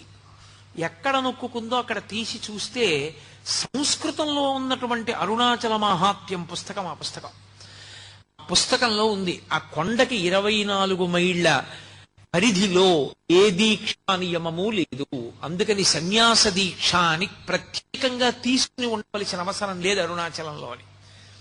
ఆ వచ్చిన పండితుడికి అది చూపిస్తే తెల్లబోయి వెళ్ళిపోయారు. చిత్రం ఏమిటంటే ఆ వచ్చినవాడు ఎవరో కాదు, భగవాన్ రమణుల్ని ఆదుకోవడానికి ఆ పుస్తకాలు పట్టుకు పరమశివుడు వచ్చి ఆ మూట అక్కడ పెట్టాడు. ఇక మళ్ళీ రాలేదు ఆయన. ఆ బ్రాహ్మణుడు వచ్చి ఆ పుస్తకాలు భగవాన్ రమణుల దగ్గర తీసుకోలేదు. అంతటి పరమ సత్యమైనటువంటి క్షేత్రం ఆ క్షేత్రము. అక్కడ కొండ శివలింగము, అరుణాచలేశ్వర దేవాలయంలో ఉన్నటువంటి శివలింగము, అరుణాచల పర్వతం లోపలే ఉన్నటువంటి ఒక పెద్ద గుహ ఉన్నది అంటారు. ఇప్పటికీ అరుణాచల పర్వతం మధ్యలో ఉన్నది ఆ గుహ అంటారు. దానికే సొరంగ మార్గం ఉంది అని చెప్పేవారు రమణులు. అరుణాచల క్షేత్రంలో శివాలయాన్ని పునర్నిర్మాణం చేసినప్పుడు కుంభాభిషేక సమయంలో సొరంగం బయటపడింది. ఆ సొరంగం చిన్నగా అరుణాచల పర్వతం లోపల ఉన్న గుహ దగ్గరికి వెడుతుంది అంటారు. అక్కడ ఒక పెద్ద వటవృక్షం ఉంటుందని, ఆ మర్రి చెట్టు కింద దక్షిణామూర్తి స్వరూపంలో సిద్ధయోగ స్వరూపంతో పరమశివుడు ఇప్పటికీ కూర్చుని ఉంటాడని, సనక సనందనాది మహర్షులందరూ కూడా ఆయన్ని సేవిస్తూ ఉంటారని చెప్తారు. ఒకానొకప్పుడు భగవాన్ రమణులు అరుణాచల పర్వతం మీద నడిచి పెడుతుంటే విస్తరాకంత మర్రాకు ఒకటి వచ్చి గాలికి ఎడుకుంటూ ఎండు ఆకు ఆయన కాలికి తగిలింది. ఆయన మర్రాకు పైకెత్తి చూసి విస్తరాకంత ఉంది, ఈ అరుణాచల పర్వతం మధ్యలో ఉన్న గుహలో పరమశివుడు దక్షిణామూర్తిగా కూర్చున్నాడు. ఆ చెట్టు ఆకే ఎగిరొచ్చింది. నేను దర్శనం చేస్తానని బయలుదేరాడు. ఆయన కొంత దూరం వెళ్ళేసరికి ఆయన కాలు అనుకోకుండా అక్కడ ఉన్న ఒక పొదలో ఉన్న తేనె పట్టుకి తగిలింది. తేనె పట్టులో ఉన్న ఈగలన్నీ పైకి జుమ్మని లేచాయి. వెంటనే రమణుడు అన్నారు, ఈ కాలు తప్పు చేసింది, వాటి గూడు కదిపింది, కాబట్టి ఇది శిక్ష అనుభవించాలని ఆ కాలు ఒక రాయి మీద పెట్టి వదిలిపెట్టేశాడు. ఆ తేనెటీగలన్నీ వచ్చి ఆయన కాలు కుట్టగలిగినంతసేపు కుట్టాయి. ఇంత లావున వాచిపోయింది. ఆ వాచిన కాలు ఈడ్చుకుంటూ ఆయన కిందకి దిగి వచ్చేశాడు. పళనిస్వామి అని అప్పుడు ఆయనకి సేవ చేస్తూ ఉండేవాడు. అతను శ్రావణం తీసుకొచ్చి ఆ తేనెటీగల యొక్క ముళ్ళు ఆయన కాల్లో విరిగిపోయిన వాటన్నింటినీ బట్టికి లాగేశాడు. కానీ ఆయన శరీరాన్ని విడిచిపెట్టేసే పర్యంతము రమణుల యొక్క ఒక కాలు చాలా లావుగా ఉండేది. ఇప్పటికీ మీరు రమణాశ్రమానికి వెళ్ళి ఆయన యొక్క ఫొటోస్ చూస్తే ఒక కాలు లావుగా కనపడుతుంది. కారణం, ఆ దక్షిణామూర్తి దర్శనానికి ప్రయత్నం చేసినప్పుడు రమణ మహర్షి యొక్క ఒక కాలుని తేనెటీగలు కుట్టి, ఆ తర్వాత ఎవ్వరిని వెళ్ళొద్దని చెప్పేవారు రమణ మహర్షి. ఆయన మాట వినకుండా వెంకటరామయ్య గారని ఒక ఆయన స్నేహితులు కలిసి అరుణాచలంలో మేము దక్షిణామూర్తి దర్శనం చేస్తామని బయలుదేరారు. తీరా వాళ్ళు బయలుదేరి వెళ్ళిన తరువాత వాళ్ళు మార్గంలో చాలా చాలా కష్టాలు పడి వాళ్ళకి అసలు వెనక్కి తిరిగి వచ్చే మార్గం మర్చిపోయి ఉండిపోయారు. ఆ పైన ఉండిపోతే ఇక్కడ రమణుల యొక్క అనుగ్రహం వల్ల, కొండ కింద రమణులు చేసిన సంకల్పం వల్ల వాళ్ళు మళ్ళీ చీకటి పడిన తర్వాత కొండ దిగొచ్చారు. అప్పటి నుంచి ఎవ్వరూ ఆ సిద్ధయోగి దర్శనం చేసే ప్రయత్నం చెయ్యరు. కానీ ఇప్పటికీ పరమేశ్వరుడు అక్కడ దక్షిణామూర్తిగా మర్రి చెట్టు కింద కూర్చుంటాడని ఎందరో సిద్ధులు, యోగులు, దేవతలు ఆయన యొక్క దర్శనానికి వచ్చి వెడుతూ ఉంటారని ప్రతీతి. అలా అరుణాచల క్షేత్రం ముందు 3 రూపాలతో ఉంటాడు పరమశివుడు. అంత గొప్ప క్షేత్రంలో పరమేశ్వరుడు శివలింగంగా ఆవిర్భవించిన తరువాత అక్కడ జరగవలసినటువంటి పూజాది కార్యక్రమాలు ఎలా జరగాలి అన్న విషయాన్ని ఆయనే నిర్ణయం చేసి గౌతమ మహర్షిని ఆదేశించాడు. కంచిలో దుర్వాసో మహర్షిని కామాక్షి అమ్మవారు ఆవిడ ఆదేశించింది, ఇక్కడ పూజా విధానాన్నంతటినీ నువ్వు నిర్ణయించు అని. ఆర్యా ద్విషతి అన్న గ్రంథాన్ని రచన చేసి కంచిలో కామాక్షి అమ్మవారి యొక్క దేవాలయ పూజా విధానాన్నంతటినీ నిర్ణయం చేసినటువంటి వాడు దుర్వాసో మహర్షి. అరుణాచలంలో ఏ ఏ సేవలు జరగాలి, ఏ ఏ దేవాలయాలు ఉండాలి, ఏ ఏ పూజలు ఎలా చెయ్యాలి అని నిర్ణయం చేసిన వాడు పరమశివ భక్తి తత్పరుడైనటువంటి గౌతమ మహర్షి. పరమశివుడు గౌతమ మహర్షిని ఆదేశించాడు. ఆదేశించినప్పుడు ఈ క్షేత్రానికి అంతటికీ కూడా కాపలాదారుగా ఉండి క్షేత్రపాలకుడుగా ఉండవలసినటువంటి వాడు కాలభైరవుడు. ఈ క్షేత్రానికి స్థలవృక్షం ఇప్ప చెట్టు స్థలవృక్షంగా ఉంటుంది. ఇప్పటికీ లోపల ఇప్ప చెట్టు ఉంది. తలనీలాలు దాని కిందే తీస్తూ ఉంటారు. ఇప్ప చెట్టు ఉంటుంది. కిందే భగవాన్ రమణులు కొంతకాలం తపస్సు చేశారు. అలాగే ఇక్కడ నటరాజు ఉండాలి. అపితకుచాంబ అన్న పేరుతో అమ్మవారు ఉంటుంది. అలాగే విఘ్నేశ్వరుడు ఉంటాడు, సుబ్రహ్మణ్యుడు ఉంటాడు, పాతాళలింగం ఉంటుంది. ఇవన్నీ నిర్ణయం చేసినటువంటి వాడు పరమశివుడు. అక్కడ ఏ ఏ సేవలు జరగాలో, ఏ ఏ పూజలు జరగాలో నిర్ణయం చేసిన వాడు పరమశివుడే. అందుకే అరుణాచల క్షేత్రంలో 3 ఉత్సవాలు జరుగుతాయి. అందులో 2 ఉత్సవాలు చాలా పెద్ద పెద్ద ఉత్సవాలు. ఒక ఉత్సవం ఒక స్థాయిలో జరుగుతుంది. అది మనకి వలైకాపు మంటపము అని ఉంటుంది లోపల. ఆ మంటపంలో అమ్మవారిని తీసుకొచ్చి కూర్చోపెట్టి గాజులు సమర్పణం చేస్తారు అమ్మవారికి. అమ్మవారి గాజులు సమర్పణం చేసేటటువంటి ఉత్సవం ఒకటి. మిగిలిన 2 పెద్ద ఉత్సవాలు, ఒకటి కార్తీక మాసంలో జరిగేటటువంటి దీపోత్సవం, కార్తీక పౌర్ణమి పెట్టేటటువంటి దీపం. దాని గురించి నేను ప్రత్యేకంగా మీతో ప్రస్తావన చేస్తాను. ఇక 3వ ఉత్సవం పార్వతీ పరమేశ్వరుల మధ్య వచ్చేటటువంటి ప్రణయ కలహోత్సవం చేస్తారు. ఎందుకు వాళ్ళిద్దరి మధ్య ప్రణయ కలహం రావాలి అంటే, భృంగి పరమశివుని దగ్గర ఉండేటటువంటి ప్రమదగణాల్లో ఒకడు. ఆయనది ఒక విచిత్రమైనటువంటి వ్యక్తిత్వం. ఆయనకి 3 కాళ్లతో ఉంటాడు. ఇప్పటికీ మీకు కచ్చిలో కనపడతాడు. అలాగే మళ్ళీ శ్రీకాకుళం దగ్గర ఉన్నటువంటి క్షేత్రం పరమశివ సందర్భమైనటువంటిది, ఆయన స్పర్శ కలిగినటువంటిది శ్రీముఖలింగం. ఆ శ్రీముఖలింగ క్షేత్రంలో దేవాలయానికి ప్రదక్షిణం చేస్తున్నప్పుడు వెనక గోడ మీద ఉన్నాడు భృంగి. 3 కాళ్లతో ఉంటాడు ఆయన. ఆ భృంగి ఒక్క శివుడికే భక్తుడు, అమ్మవారికి నమస్కారం పెట్టేవాడు కదా ఆయన. పరమశివుడికి ఒక్కటే ప్రదక్షిణం చేసేవాడు, పరమశివుడికి ఒకడికే పాదాలకు నమస్కారం చేసేవాడు. అమ్మకు రోజున ఆగ్రహం వచ్చింది, ఏమిటి ఎప్పుడు ఆయనకే ప్రదక్షిణం చేస్తాడు, ఆయనకే నమస్కారం చేస్తాడు, అసలు నా వంక కూడా చూడడం ఇదేం భక్తి, ఏం చేస్తాడో చూస్తానని భృంగి వస్తూ అమ్మవారు పరమశివుడి యొక్క వామార్థ భాగంలోకి వెళ్ళిపోయి అర్ధనారీశ్వర స్వరూపాన్ని పొందింది. ఇప్పుడు ఎలా ప్రదక్షిణం చేస్తాడు? చెయ్యాలంటే మరి నేను ఉన్నానుగా ఎడం పక్కన, ఏం చేస్తాడో చూస్తానంది. ఆయన తేనెటీగ అయిపోయి పరమశివుడికి పార్వతీదేవికి మధ్యలో తొలిచి కన్నం ప్రదక్షిణం చేశాడు తప్ప అమ్మవారికి ప్రదక్షిణం చేయలే. ఆ భృంగికి మోక్షం ఇస్తానన్నాడు పరమేశ్వరుడు. అమ్మవారు ఒక్కనాటికి ఇవ్వడానికి వీల్లేదు. కాదు, భృంగి ఇంత గొప్పవాడు, ఇంతటి ఉదారమైన మనస్సున్నవాడు పార్వతి, నా మీద భక్తి ఉంటే నీ మీద భక్తి ఉన్నట్లే, అందుకని అతనికి మోక్షం ఇస్తానంటాడు పరమేశ్వరుడు. ఇప్పటికీ అరుణాచలంలో ఆ ప్రణయకలహం అక్కడ ఉన్న అర్చకులు నిర్వహిస్తారు. ఎంత అద్భుతంగా నిర్వహిస్తారు. ఆ ఉత్సవం జరిగినప్పుడు పరమేశ్వరుడు భృంగికి మోక్షం ఇచ్చేస్తాడు. పార్వతీదేవికి కోపం వచ్చి అపితకుచాంబ అమ్మవారు దేవాలయంలోకి వెళ్ళి తలుపులు వేసేసుకుంటారు. పరమశివుడు ఒక్కడే గిరి ప్రదక్షిణానికి వెడితే దొంగలు దోచుకుంటారు. ఇప్పటికీ ఆ దొంగలతో ఉప్పు అని అవన్నీ చేస్తారు. ఆ ప్రణయ కలహోత్సవం 2వ పెద్ద ఉత్సవం. అన్నీ నిర్ణయం చేసినటువంటి వాడు గౌతమ మహర్షి. ఎవరి ఆజ్ఞ మేరకి? శివాజ్ఞ మేరకే చేశాడు. అటువంటి అరుణాచల క్షేత్రంలో ఆ దేవాలయ ప్రాంగణం అత్యద్భుతమైనటువంటి ప్రాంగణం. బహుశః దక్షిణ భారతదేశం మొత్తం మీద ఏ దేవాలయంలోనూ కూడా అంత పెద్ద గోపురాలు మీకు ఎక్కడా కనపడవు. అంతంత పెద్ద పెద్ద గోపురాలు. ప్రత్యేకించి అరుణాచల క్షేత్రంలో తూర్పు గోపురం శ్రీకృష్ణదేవరాయల వారు కట్టించారు. శ్రీకృష్ణదేవరాయల వారు కట్టించినటువంటి ఆ గోపురం ఇక అంత పెద్ద గోపురం మీకు ఎక్కడా కనపడదు. దాన్ని ఎవరైనా ఇలా తలెత్తి చూడవలసిందే. అబ్బా ఎంత పెద్ద గోపురం అంటారు. అంత గొప్ప గోపురం.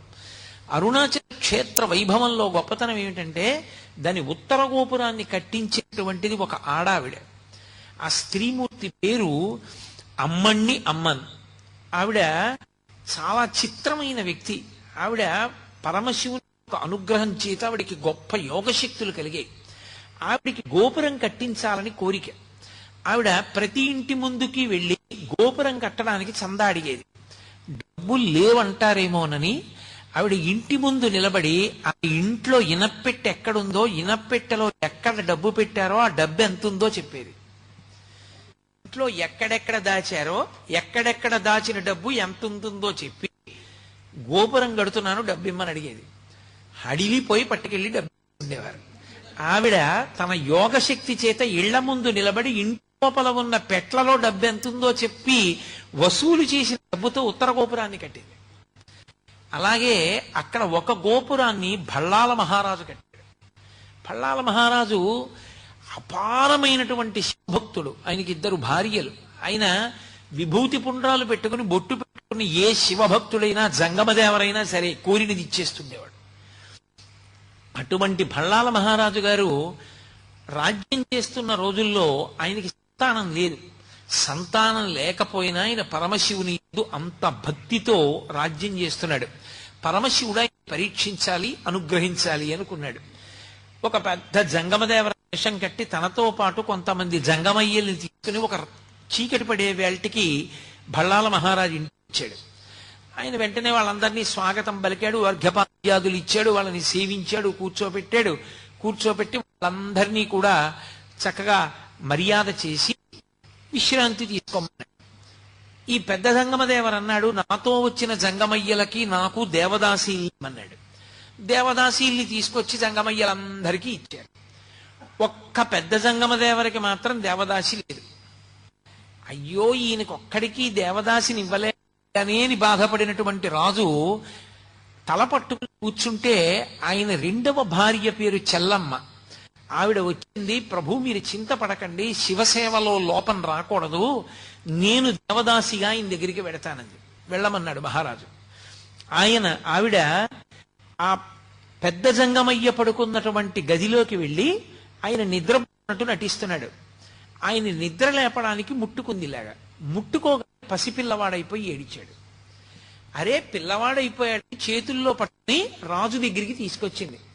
మహారాజా, పెద్ద జంగమదేవర పిల్లవాడైపోయాడు, ఇదిగో తీసుకొచ్చాను, పరమేశ్వరుడే అనుగ్రహించాడు మనకి కొడుకు అని ఇచ్చింది. రాజు ఆ పిల్లాడిని ముట్టుకోగానే పిల్లవాడు అంతర్ధానం అయిపోయాడు. అంతర్ధానం అయిపోయి కొడుకులు లేరు అని వగచావు కాబట్టి నీకు నేనే కొడుకునవుతున్నాను, నేనే కొడుకునై నీ శ్రాద్ధ కర్మ నేనే చేస్తాను ప్రతి సంవత్సరం, నీ శరీరం పడిపోయినప్పుడు నీకు సంస్కారం నేనే చేస్తానన్నాడు. ఇప్పటికి దాదాపు 6 నుంచి 700 సంవత్సరములైంది. ఇప్పటికీ బళ్ళాల మహారాజు గారు చనిపోయిన రోజున అరుణాచల క్షేత్రంలో శివలింగం దగ్గరికి వచ్చి పత్రిక చదువుతారు. బళ్ళాల మహారాజు గారు ఫలానా రోజున ఫలానా తిథిలో ఫలానా నక్షత్రంలో శరీరం విడిచిపెట్టాడు అని. వెంటనే దేవాలయం మూసేస్తారు.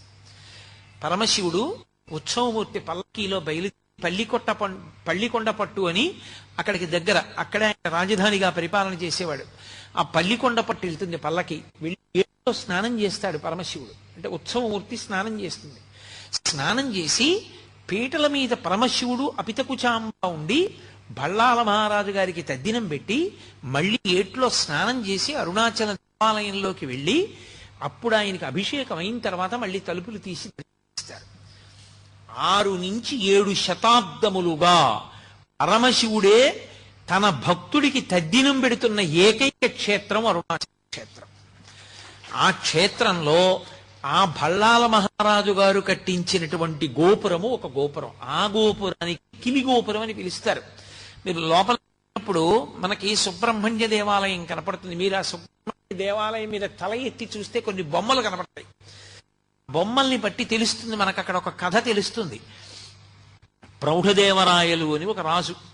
ఆ ప్రౌఢదేవరాయ దగ్గర అరుణగిరినాథర్ అనబడేటటువంటి ఒక వ్యక్తి మంచి ఆస్థాన కవిగా ఉండేవాడు. ఆయన దగ్గర అంతకుముందే ప్రౌఢదేవరాయల వారి దగ్గర సంబంధం అని ఒక కవి ఆస్థాన కవి.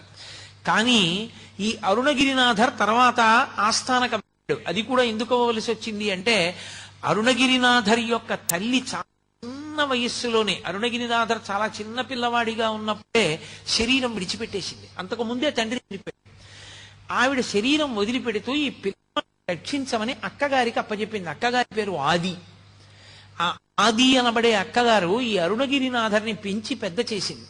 ఈ అరుణగిరినాథరు దుర్వ్యసనపరుడై స్త్రీలోలుడై స్వేచ్ఛగా తిరుగుతుండేవాడు. ఒకనాడు అక్కగారు చాలా బాధపడి నింద చేసింది.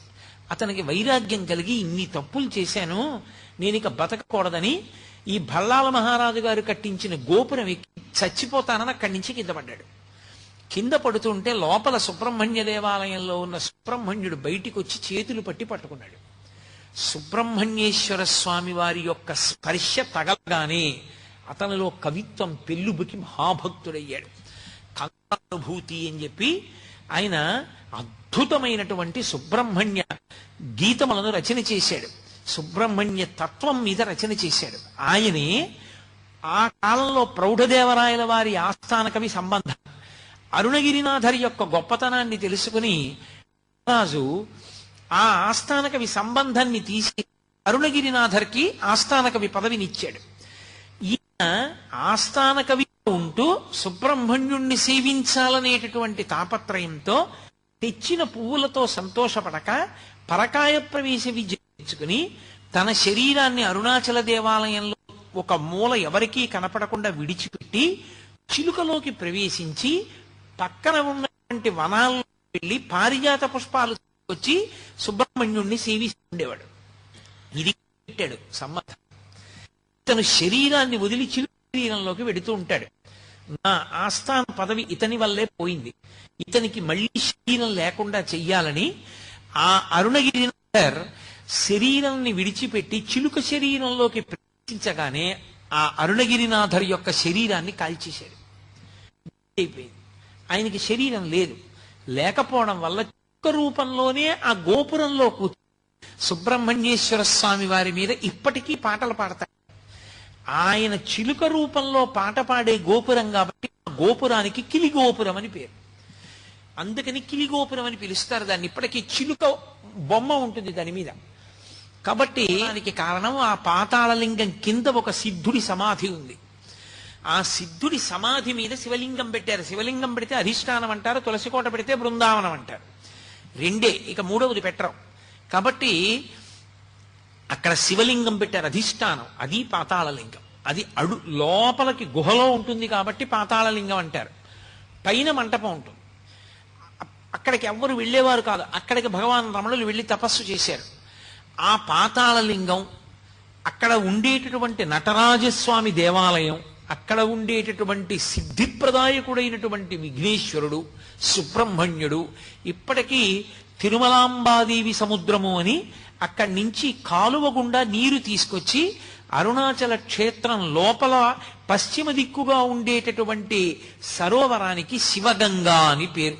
అది తిరుమలాంబా సముద్రం నుంచి ఒక కాలవ ద్వారా తీసుకొస్తారు. రెండవ పక్కన ఉండేటటువంటి తీర్థం బ్రహ్మతీర్థం. అలాగే మీకు అరుణాచలంలో ఖడ్గతీర్థం, సర్వతీర్థం, ఈశాన్య తీర్థం, అగస్త్య తీర్థం, బ్రహ్మతీర్థం, శివగంగ, యమున, ఎన్ని సరస్సులు ఉంటాయి. ప్రతి సరస్సుకి స్థల పురాణం ఉంది. ఒక్కొక్క సరస్సు ఒక్కొక్క కారణానికి వచ్చింది. అగస్త్య మహర్షి ప్రతి సంవత్సరం మార్గశీర్ష మాసంలో వస్తారట. వచ్చి తన శిష్యులతో గిరి ప్రదక్షిణం చేసి ఆ సరస్సులో స్నానం చేసి పెడతారు. ఒక్కొక్క సరస్సులో స్నానానికి ఒక్కొక్క ప్రత్యేకమైన విభూతి కలుగుతుంది. ఒక సరస్సులో స్నానం చేస్తే అపారమైన భక్తి కలుగుతుంది. ఒక సరస్సులో స్నానం చేస్తే సరస్వతి కటాక్షము కలుగుతుంది. ఒక సరస్సులో స్నానం చేస్తే పాప సంచయం అంతా కూడా దగ్ధమవుతుంది. అంత గొప్ప గొప్ప సరస్సులతో నిండి ఉంటుంది ఆ క్షేత్రం అంతా. స్వయంగా చతుర్ముఖ బ్రహ్మగారే అరుణాచల క్షేత్రంలో ఆరాధన చేసి స్నానం చేసేటటువంటి సరస్సు ఆ బ్రహ్మ సరస్సు అని పిలుస్తారు. అంత గొప్ప గొప్ప సరస్సులతో కూడుకుని స్థలవృక్షమైనటువంటి ఇప్ప చెట్టుతో ఉంటుంది. అరుణాచల క్షేత్రానికి వెళ్ళినటువంటి వాళ్ళు ఆ దేవాలయంలో పరమేశ్వరుడి పూజ చేసేటప్పుడు ఏ నామాలతో పూజ చెయ్యాలన్నది కూడా పరమశివుడు నిర్ణయం చేశాడు. అరుణాచల క్షేత్రంలో ఈ నామాలతోటే నాకు పూజ, ఇతర నామములు కూడా పలకవచ్చు, వాడవచ్చు, కానీ ఈ నామములే నా దగ్గర పలకాలి, దాని చేత నేను ఎక్కువ ప్రీతి చెందుతాను. అలాగే అరుణాచల క్షేత్రానికి వచ్చిన వాళ్ళు అరుణాచలంలో కూర్చుని చక్కగా సామూహికంగా భక్తులందరూ కూర్చుని ఒకరు చెప్తుంటే మిగిలిన వాళ్ళు చెప్తూ ఉండాలి ఆ నామాలు. ఆ నామాలన్నీ గౌతమ మహర్షికి చెప్పి గౌతమ మహర్షి చేత సంకలనం చేయించాడు పరమేశ్వరుడు. మీ యొక్క సౌకర్యం కోసం నేను ఆ నామాలు తీసుకొచ్చాను. ఒకసారి మీకు నేను చదివి వినిపిస్తాను. అందున కార్తీక సోమవారం ఇవాళ ఏకాదశి తిథితో ఉంది. పరమపావనమైనటువంటి తిథి కనుక ఒకసారి వినండి. ఆయనే చెప్పినటువంటి నామాలు. అరుణాచల క్షేత్రంలో ఈ నామాలు చెప్పాలి అని. శోణాద్రీశుడు, అరుణాద్రీశుడు, దేవాధీశుడు, జనప్రియుడు, ప్రపన్న రక్షకుడు, ధీరుడు, శివుడు, సేవకవర్ధకుడు, అక్షిపేయామృతేశానుడు, స్త్రీ పుంభావ ప్రదాయకుడు, భక్త విజ్ఞప్తి సంధాత, దీనబంధ విమోచకుడు, ముఖరాంగ్రిపతి, శ్రీమంతుడు, మృరుడు, మృగమదేశ్వరుడు, భక్త ప్రేక్షణకృత్, సాక్షి, భక్త దోష నివర్తకుడు, జ్ఞాన సంబంధనాథుడు, శ్రీహాలాహల సుందరుడు, అహమైశ్వర్యదాత, స్మర్త్య సర్వాఘనాశకుడు, వ్యత్యస్త నృత్య ధృజధృక్, సకాంతి, నటేశ్వరుడు, సామప్రియుడు, కలిధ్వంసి, వేదమూర్తి, నిరంజనుడు, జగన్నాథుడు, మహాదేవుడు, త్రినేత్రుడు, త్రిపురాంతకుడు, భక్తాపరాధ సోఢుడు, యోగీశుడు, భోగనాయకుడు, బాలమూర్తి, క్షమ క్షమారూపి, ధర్మరక్షకుడు, వృషధ్వజుడు, హరుడు, గిరీశ్వరుడు, భర్గుడు, చంద్రశేఖరావతంసకుడు, స్మరాంతకుడు, అంధకరిపుడు, సిద్ధరాజు, దిగంబరుడు, ఆరామప్రియుడు, ఈశానుడు, భస్మ రుద్రాక్షలాంఛనుడు, శ్రీపతి, శంకరుడు, స్రష్ట, సర్వ విఘ్నేశ్వరుడు, అనఘుడు, గంగాధరుడు, క్రతుధ్వంసి, విమలుడు, నాగభూషణుడు, అరుణుడు, బహురూపుడు, విరూపాక్షుడు, అక్షరాకృతి, అనాది, అంతర్హితుడు, శివకాముడు, స్వయం ప్రభువు, సచ్చిదానందరూపుడు, సర్వాత్మ, జీవధారకుడు, స్త్రీ సంగవామ సుభగుడు, విధి, విహిత సుందరుడు, జ్ఞానప్రదుడు, ముక్తిదాత, భక్త వాంఛితదాయకుడు, ఆశ్చర్య వైభవుడు, కామి, నిరవధ్యుడు, నిధిప్రదుడు, శూలి, పశుపతి, శంభుడు, స్వయంభువుడు, గిరీశుడు, మృడుడు. ఇవి అరుణాచల క్షేత్రానికి వెళ్ళినటువంటి భక్తులు తప్పకుండా కూర్చుని చెప్పవలసినటువంటి నామములు. ఎవరు అరుణాచలం వచ్చి ఈ నామములు అరుణాచల క్షేత్రంలో పలుకుతారో, ఎవరు ఈ నామములతో శివలింగానికి పూజ చేసుకుంటారో అటువంటి వారందరికీ కూడా నా యొక్క అనుగ్రహం విశేషంగా కలుగుతుంది అన్నాడు. అరుణాచల క్షేత్రానికి ఉండేటటువంటి మహాత్మ్యం ఏమిటో తెలుసా? అతి ప్రాచీనమై పరమేశ్వరుడు స్వయంభూగా 3 రూపాలతో వెలిసినటువంటి క్షేత్రమైన కారణం చేత అరుణాచలంలో మీరు ఎంత చిన్న పుణ్యకార్యం చెయ్యండి, అది తీవ్ర స్థాయిలో ఫలితాన్ని ఇస్తుంది. సామాన్యమైన ఫలితం కాదు. అది ఏదో పుణ్యంగా మారి వచ్చే జన్మలో మీరు సార్వభౌముడవడం, ఏదో పుణ్యంగా మారి వచ్చే జన్మలో ఐశ్వర్యవంతుడవడం కాదు. అరుణాచలంలో చేసినటువంటి పుణ్యకార్యము పునరావృత్తి రాహిత్యమునకు తీసుకెడుతుంది. దానికి స్కాంద పురాణంలో కొన్ని విశేషాలు చెప్తారు. అరుణాచలం కొండ మీద ఒకానొకప్పుడు ఒక సాలెపురుగు గూడు కట్టింది. గూడు కడితే లేత సూర్యకిరణాలు పడ్డాయి. పడి అది విశేషమైన కాంతితో మెరిసింది. ఆ మెరుపు కొండ మీద పడింది. కొండ స్థూల శివుడు, అది శివుడే. శివుడి శరీరం మీద కాంతి పడేటట్టుగా మెరుపులతో కూడినటువంటి బట్ట శివలింగానికి కట్టిన పుణ్యం ఇచ్చి సాలెపురుగుకి మోక్షం ఇచ్చాడు. అలాగే అక్కడ ఒక ఏనుగు కొండలలోకి ప్రవేశించింది. ప్రవేశించి తన మదజలధారల చేత ఆకులను తడిపింది. ఆ ఆకులు తడిసి ఆ బొట్లు శివలింగం మీద పడ్డాయి. శివలింగం మీద అభిషేకం చేసిందన్న పుణ్యం ఇచ్చి ఏనుక్కి పునరావృత్తి రాహిత్యం ఇచ్చాడు. అలాగే ఒక ఎలుక అరుణాచల పర్వతంలోకి దూరింది. దూరి అది తవ్వింది. తవ్వితే దాని లోపల ఉన్నటువంటి ఆ రాళ్ల మీద సూర్యకిరణాలు పడ్డాయి. మణులు ప్రకాశించినట్టుగా ప్రకాశించేవి. ఆ ప్రకాశించిన కాంతులు పడిన కారణం చేత మణుల చేత దీప శోభని వెలిగింపచేసింది అని ఆ ఎలుక మళ్లీ పుట్టవలసిన అవసరం లేని స్థితిని పొందింది. ఒక చిలుక అరుణాచల పర్వతం మీద ఎగురుతున్నప్పుడు దాని యొక్క రెక్కల కదలికలకి ధూళికణములు తొలగించబడ్డాయి. అరుణాచల పర్వతాన్ని శుభ్రం చేసింది అని చెప్పి దానికి మోక్షం ఇచ్చారు. అన్నిటికన్నా ఆశ్చర్యం, ఒకప్పుడు అరుణాచల దేవాలయంలోకి గ్రద్ద ప్రవేశించింది. బలిపీఠం మీద ఉన్నటువంటి కబళం కింద పడితే తిందామని అది వాలి కూర్చోడానికి అవకాశం లేక తన రెక్కలతో అల్లార్చింది. ఆ ముద్ద కోసం కబళం కింద పడింది. అది రెక్కలు అల్లార్చినప్పుడు ఆ బలిపీఠం మీద ఉన్న ధూళి కొంత ఎగిరింది. ధూళి ఎగిరింది కాబట్టి అది దేవాలయాన్ని తుడిచింది అని మోక్షం ఇచ్చాడు. నేను మీకు కొన్ని ఉదాహరణలే చూపించగలను, అన్నీ చూపించడం సాధ్యమయ్యే విషయం కాదు. అరుణాచలంలో చేసినటువంటి కించిత్ పుణ్యం కూడా మళ్ళీ ఏదో వచ్చే జన్మలో పుట్టి అనుభవించడానికి పనికొచ్చే పుణ్యంగా మారడం కాదు. ఇక మళ్ళీ పుట్టవలసిన అవసరం లేనంత గొప్ప జ్ఞానాన్ని ఇవ్వగలిగినటువంటి క్షేత్రం. అందుకే ఆ లింగము అగ్నిలింగము అనడానికి కారణం అదే. అక్కడ ఈశ్వరుడు అసుతోషుడు అని పేరు ఆయనకి. అసుతోషుడు అంటే విపరీతంగా సంతోషిస్తాడు. ఎందుకంత సంతోషం అంటే మీరు చెప్పలేరు, దానికి కారణం ఉండదు. నాకు ఆ మాట అన్నప్పుడు ఒకటి ఆ జ్ఞాపకం వస్తుంటుంది. నేను చాలా సంతోషం అంటుంటాను. అందులో నాకు ఈ చాలా సంతోషం అన్న మాట ఎక్కువ అనడం ఎప్పుడు అలవాటు అంటే ఫోన్ మాట్లాడుతున్నప్పుడు ఆ మాట అంటుంటాను.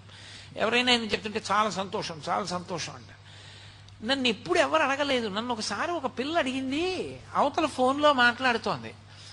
నేను తాతగారు రోజు స్కూల్కి వెడుతున్నాను, చాలా సంతోషం అమ్మా అన్నాను. బాగా చదువుకుంటున్నాను తాతగారు, చాలా సంతోషం అమ్మా అన్నాను. తాతగారండి అమ్మ చెప్పిన మాట వింటున్నాను, చాలా సంతోషం అమ్మా అన్నాను. తాతగారు మళ్ళీ మీరు వచ్చినప్పుడు మా ఇంటికి వస్తే మనం కలిసి ఆడుకుందాం తాతగారు ఉంది, చాలా సంతోషం అమ్మా అన్నాను. అన్నింటికీ అంత సంతోషం ఎందుకు తాతగారు అంది. అది ఇప్పుడు నేను తెల్లబోయాను, నిజమే ఇదేంటి అన్నిటికీ అంత సంతోషం ఏమిటి నాకు అని. అంటే చాలా సంతోషం అనడం నాకు అలవాటు అయిపోయింది. చాలా సంతోషం అని నోటి మాటగా అంటాను నేను. ప్రతి చిన్నదానికి నిజంగా సంతోషపడిపోయి అనుగ్రహిస్తాడు అశుతోషుడైన పరమేశ్వరుడు. ఆ అశుతోష తత్వము పూర్ణముగా ప్రకాశిస్తుంది అరుణాచల క్షేత్రంలో. అందుకే అక్కడ చేసిన ఏ చిన్న పుణ్యకార్యమైనా అపారమైనటువంటి ఫలితాన్ని తీసుకొచ్చి సంక్రమింపచేస్తుంది. ఇప్పటికీ అరుణాచల క్షేత్రానికి దేవతలు, గంధర్వులు, యక్షులు, గంధర్వులు, కిన్నెరులు, కింపురుషులు వచ్చి పరమశివుణ్ణి సేవించి వెడుతుంటారు. భగవాన్ రమణుల దగ్గరికి శ్రీమతి తల్యార్ ఖాన్ అని ఒక ఆవిడను, పశ్చిమ దేశాల నుంచి వచ్చినటువంటి సాధకురాలు అరుణ అని ఒక ఆవిడ, ఇద్దరు ఉండేవారు. వాళ్ళిద్దరూ ఒకప్పుడు అరుణాచలం కొండ ఎక్కి కొండ మీద పడుకున్నారు. పడుకోవడం అంటే కొండ మీద ధ్యానం చేస్తున్నారు. వాళ్ళకి ధ్యానం చేస్తూ ఉండగా అద్భుతమైన సంగీతం వినపడింది. అందులో ఈ శ్రీమతి తల్యార్ ఖాన్ ఆవిడే పాతాళలింగ దేవాలయాన్ని అంతటినీ కూడా పునర్నిర్మాణం చేసింది. అప్పుడే రాజగోపాలాచారి గారు మనకి గవర్నర్ జనరల్ ఆఫ్ ఇండియా అని, లాస్ట్ గవర్నర్ జనరల్ రాజగోపాలాచారి గారు గవర్నర్ జనరల్గా ఉండగా ఆహ్వానించారు దాని ప్రారంభోత్సవానికి. ఆయన వచ్చి రమణుల గురించి ప్రసంగం చేసి రమణాశ్రమానికి వెళ్ళే సమయం లేక వెళ్ళిపోతే గవర్నర్ గారు వెళ్ళారు. మీరు ఇప్పటికీ అవన్నీ రమణాశ్రమ లేఖల్లో చదవచ్చు, సూర్యనాగమ్మ గారి లేఖల్లో. కాబట్టి ఆ పాతాళలింగం దగ్గర ఎలాగ ఉండేవారో అలాగే ఈ విదేశాల నుంచి వచ్చినటువంటి అరుణ అన్న ఆవిడ పాతాళలింగ క్షేత్రాన్నంతటినీ పునర్నిర్మాణం చేసినటువంటి శ్రీమతి తల్యార్ ఖాన్, వీళ్ళిద్దరూ కొండ మీద ధ్యానంలో ఉంటే సంగీతం వినపడింది. శ్రీమతి తల్యార్ ఖాన్కి మంచి సంగీత ప్రవేశం ఉంది. ఆవిడ దాన్ని నోట్స్ రాసుకుంది. నోట్స్ రాసుకుని వచ్చి భగవాన్ రమణులకు చెప్పింది. ఇది మెద్రాస్ పంపించింది ఆవిడ. పూర్వం రోజుల్లో అది మెద్రాస్, ఇప్పుడు చెన్నై. మెద్రాస్ పంపించి సంగీత విద్వాంసులకి చూపిస్తే ఇది అపూర్వ సంగీతం, ఇది గంధర్వులు, యక్షులు మొదలైన వాటిలే పాడగలరు, అంత గొప్ప సంగీతం అన్నారు. ఆవిడ భగవాన్ రమణులకు చెప్పింది, అయ్యా ఇంత గొప్ప సంగీతం నాకు 3 రోజులు వినపడింది అరుణాచల పర్వతం మీద అని. అంటే అప్పుడు భగవానులు ఒక మాట చెప్పారు. ఆది అన్నామలైలో నేను ఉండగా, ఆది అన్నామలై అంటే తూర్పున అరుణాచల దేవాలయం ఉంటుంది, పశ్చిమాన ఆది అన్నామలై ఉంటుంది, అది బ్రహ్మగారు ప్రతిష్ట. ఆది అన్నామలై కొండకి చాలా దగ్గరగా ఉంటుంది గుడి. ఆది అన్నామలైలో నేను ఉండగా నాకు కూడా ఇటువంటి సంగీతము, నృత్యము, వాద్యములు వినపడుతుండేవి అని చెప్పారు. ఆ దక్షిణామూర్తిగా కూర్చునేటటువంటి సిద్ధస్వరూపమైనటువంటి పరమశివుని ముందు ఇప్పటికీ అప్సరోగణములు కూడా వచ్చి నృత్యం చేస్తుంటాయి అని, అవన్నీ వినపడుతుంటాయి అంటారు ఆది అన్నామలై అటువంటి చోట్లకి. ఎన్నో సరోవరములు ఆ దేవాలయం యొక్క పాదాల ఆ కొండ పాదముల దగ్గర ఎన్నో సరోవరములు ఏర్పడి ఉంటాయి. అంత గొప్ప క్షేత్రం అరుణాచల క్షేత్రం. అటువంటి అరుణాచల క్షేత్రంలో అసలు ఆ దేవాలయంలో అత్యద్భుతమైనటువంటి విషయం ఏమిటంటే అసలు ప్రాకారములు, ఆ 3 ప్రాకారములు ఒక్కొక్క ప్రాకారం దాటి లోపలికి వెడుతుంటే ప్రత్యేకించి 100 కాళ్ల మంటపం, 16 కాళ్ల మంటపం అటువంటి వాటి దగ్గర నిలబడి చూస్తే ఎదురుగుండా స్థూల శివుడైనటువంటి కొండ కనపడుతూ ఉంటుంది. లోపల శివలింగ దర్శనం కూడా చెయ్యవచ్చు. అది కొంచెం తపోదృష్టితో చూసిన వాళ్ళకి లోపల ఉన్నటువంటి సిద్ధపురుషుణ్ణి కూడా మనసులో కనీసం ధ్యానంలో దర్శనం చెయ్యొచ్చు. అంతటి పరమోత్కృష్టమైన క్షేత్రం అరుణాచల క్షేత్రానికి మాత్రమే చెందినటువంటి గొప్పతనం ఒకటి ఉంది. ఒకానొకప్పుడు పరమశివుడు కైలాస పర్వతం మీద కూర్చుని ఉన్నాడు. కైలాస పర్వతం మీద కూర్చుని ఉండగా పార్వతీదేవి వినోదార్థం వచ్చి ఆయన యొక్క 3 కన్నులు మూసింది, ఇలా చేతులు అడ్డుపెట్టి. 3 కన్నులు అంటే అగ్నిహోత్రము, సూర్యుడు, చంద్రుడు. 3 కన్నులు ఇలా మూసింది ఆయనకి. ఆమెకి తెలియదా? ఆమె సర్వజ్ఞ. ఆవిడికి తెలియకపోవడం ఏంటి అంటే, పరమశివుని అర్ధభాగమైనటువంటి పార్వతీదేవి ఆ పని చేసింది అంటే లోక కళ్యాణకారకమైనటువంటి పని కొరకు చేస్తుంది. ఆవిడ ఇలా చేతులతో మూస్తే పరమశివుడు ఆ చేతులు తీసే లోపల లోకములన్నీ గాఢాంధకారమైపోయాయి. రాత్రింబవళ్ళు తెలియలేదు. రాత్రింబవళ్ళు తెలియకపోతే తిథులు తెలియలేదు. తిథులు తెలియకపోతే యజ్ఞయాగాది క్రతువులు, సంధ్యావందనాలు అన్నీ ఆగిపోయాయి. ధర్మము లుప్తమైపోయింది. ఇంత లుప్తమైంది కాబట్టి నువ్వు వినోదార్థం నా కన్నులు మూసినప్పటికీ తత్పాపాన్ని పోగొట్టుకోవడానికి లోకానికి ఒక మార్గదర్శకత్వంగా నువ్వు భూలోకానికి వెళ్ళి తపస్సు చేయవలసింది అన్నాడు పరమశివుడు. నేను అలాగే వెళ్ళి తపస్సు చేస్తాను, భూలోకంలో ఎక్కడ కూర్చుని తపస్సు చేయమంటారు అని అడిగింది. మనకి అయోధ్య, మధుర, మాయా, కాశీ, కాంచీ, అవంతిక, పురీ, ద్వారవతి చైవ సప్తైతే మోక్షదాయక అని 7 మోక్షపురాలు.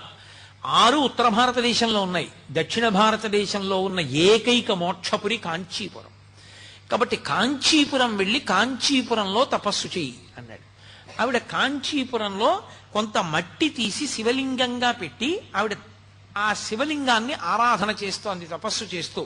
పక్కన ఆమె యొక్క శక్తులన్నీ మొహరించి ఉన్నాయి, దుర్గా మొదలైనటువంటి వాళ్ళు. పరమశివుడు ఆమె భక్తిని లోకానికి చాటి చెప్పాలనుకున్నాడు. ఆమె భక్తిని పరిశీలించడం ఎందుకు పరమశివుడికి తెలియదా? అక్కడ ఉండేటటువంటి నదిలో వరదలొచ్చి పెద్ద ఎత్తున వరద వస్తోంది. అమ్మా అమ్మ వరద వస్తోంది, బయటికి వచ్చేయి అన్నారు. అమ్మవారు ఆ నది వరద చూసి భయపడింది. భయమెరగని తల్లి, భయాలు పోగొట్టే తల్లి భయపడి కంపా కంపా అందావిడ. ఆ నదిని కంపా నది అని పిలుస్తారు. ఆ కంపానది వచ్చి శివలింగాన్ని ఎక్కడ కొట్టుకుపోతుందో సైకతలింగం అని ఆవిడ గట్టిగా కౌగిలించుకుంది ఆ శివలింగాన్ని. కొట్టుకుపోతే నేను కూడా కొట్టుకుపోవాలి తప్ప శివలింగం కొట్టుకుపోకూడదని. నేను ఉమాలింగన సంక్రాంత కుచకంకణముద్రితం లింగమేకామ్రనాథస్య సైకతం సముపాస్మహే అంటారు. ఉమాలింగన సంక్రాంత, అమ్మవారు తన 2 బాహువులతో ఆ శివలింగాన్ని గట్టిగా కౌగిలించుకున్నప్పుడు ఆమె యొక్క కంకణముల ముద్రలు, ఆమె యొక్క కుచముల ముద్రలు ఆ శివలింగం మీద పడ్డాయి. ఇప్పటికీ ఏకాంబరేశ్వర లింగం మీద ఆ ముద్రలు ఉన్నాయంటారు. కాబట్టి ఉమాలింగన సంక్రాంతకర కంకణము కుచకంకణముద్రితం లింగమేకామ్రనాథస్య సైకతం సముపాస్మహే. అప్పుడు శ్రీ మహావిష్ణువు అన్నారు, అమ్మాయి ఇదంతా బావగారి లీల. అమ్మవారు నారాయణి, ఆయన నారాయణ కదా, పరమశివుని లీలమ్మా. మళ్ళీ విపరీత ప్రవాహాన్ని పంపిస్తున్నాడు. పరమశివుణ్ణి మొక్కవోని భక్తితో పట్టుకో అమ్మా, ఆయనే కాపాడతాడన్నాడు. అప్పుడే ఆయన మళ్ళీ పరమశివుడు అంత ప్రవాహం వస్తున్నా సరే అమ్మవారు భక్తితో శివలింగాన్ని కౌగలించుకున్నటువంటి తీరు చూసి అనుగ్రహించాడు. అనుగ్రహించి ప్రత్యక్షం అయ్యాడు. ఇప్పటికీ ఆ కంపానది మీరు చూడొచ్చు. ఎక్కడ కనపడుతుందో తెలుసా? కంపానది బయట చూద్దామంటే కనపడదు.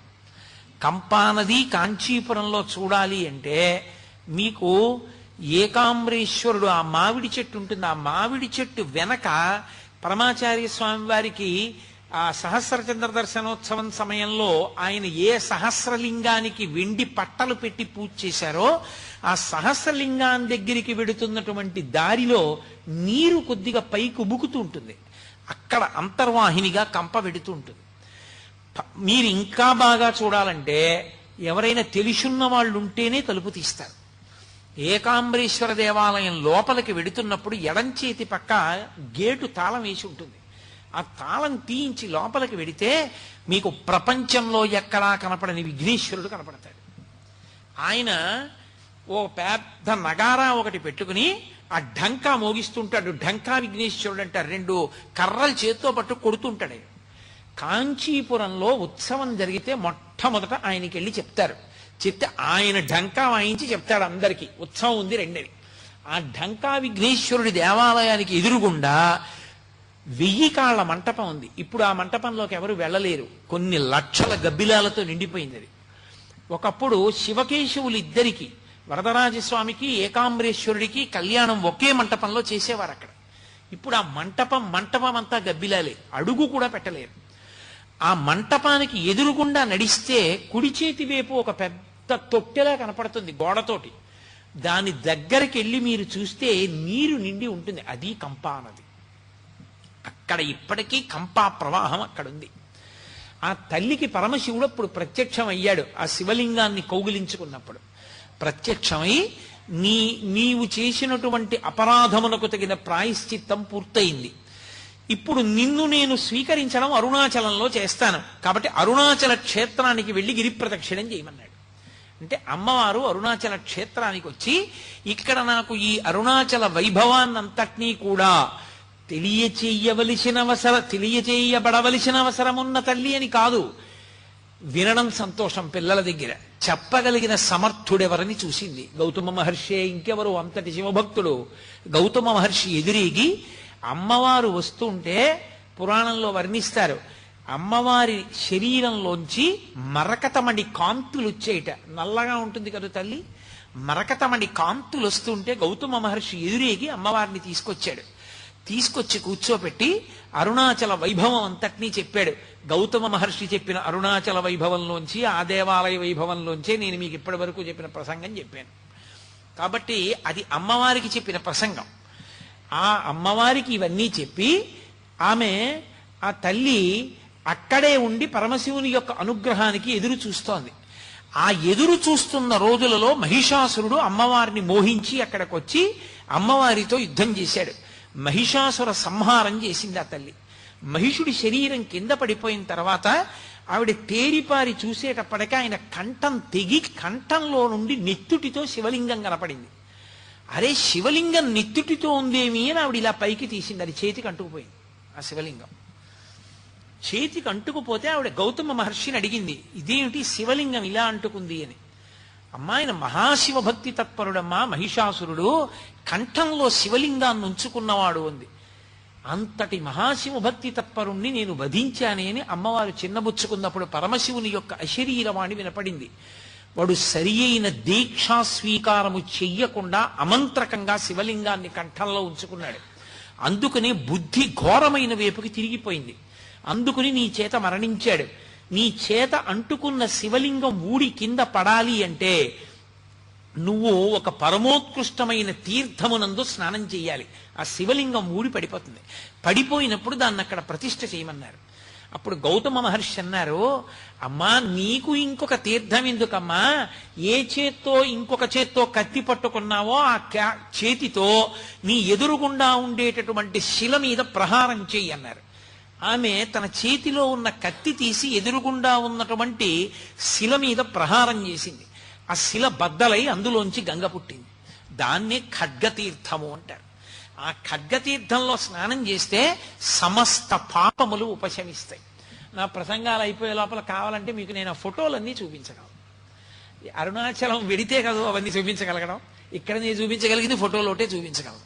కాబట్టి ఆ ఖడ్గతీర్థంలో స్నానం చేస్తే శివలింగం ఊడి పడిపోతే అప్పుడు ఆ శివలింగాన్ని ఆవిడ ప్రతిష్ఠ చేసింది. ఇప్పటికీ ఉన్నాయి అరుణాచలంలో. అవన్నీ దర్శనం చేయాలనుకున్న వాళ్ళు అవన్నీ దర్శనం చేయొచ్చు. పచ్చయ్యమ్మన్ కోవెల్ అంటారు.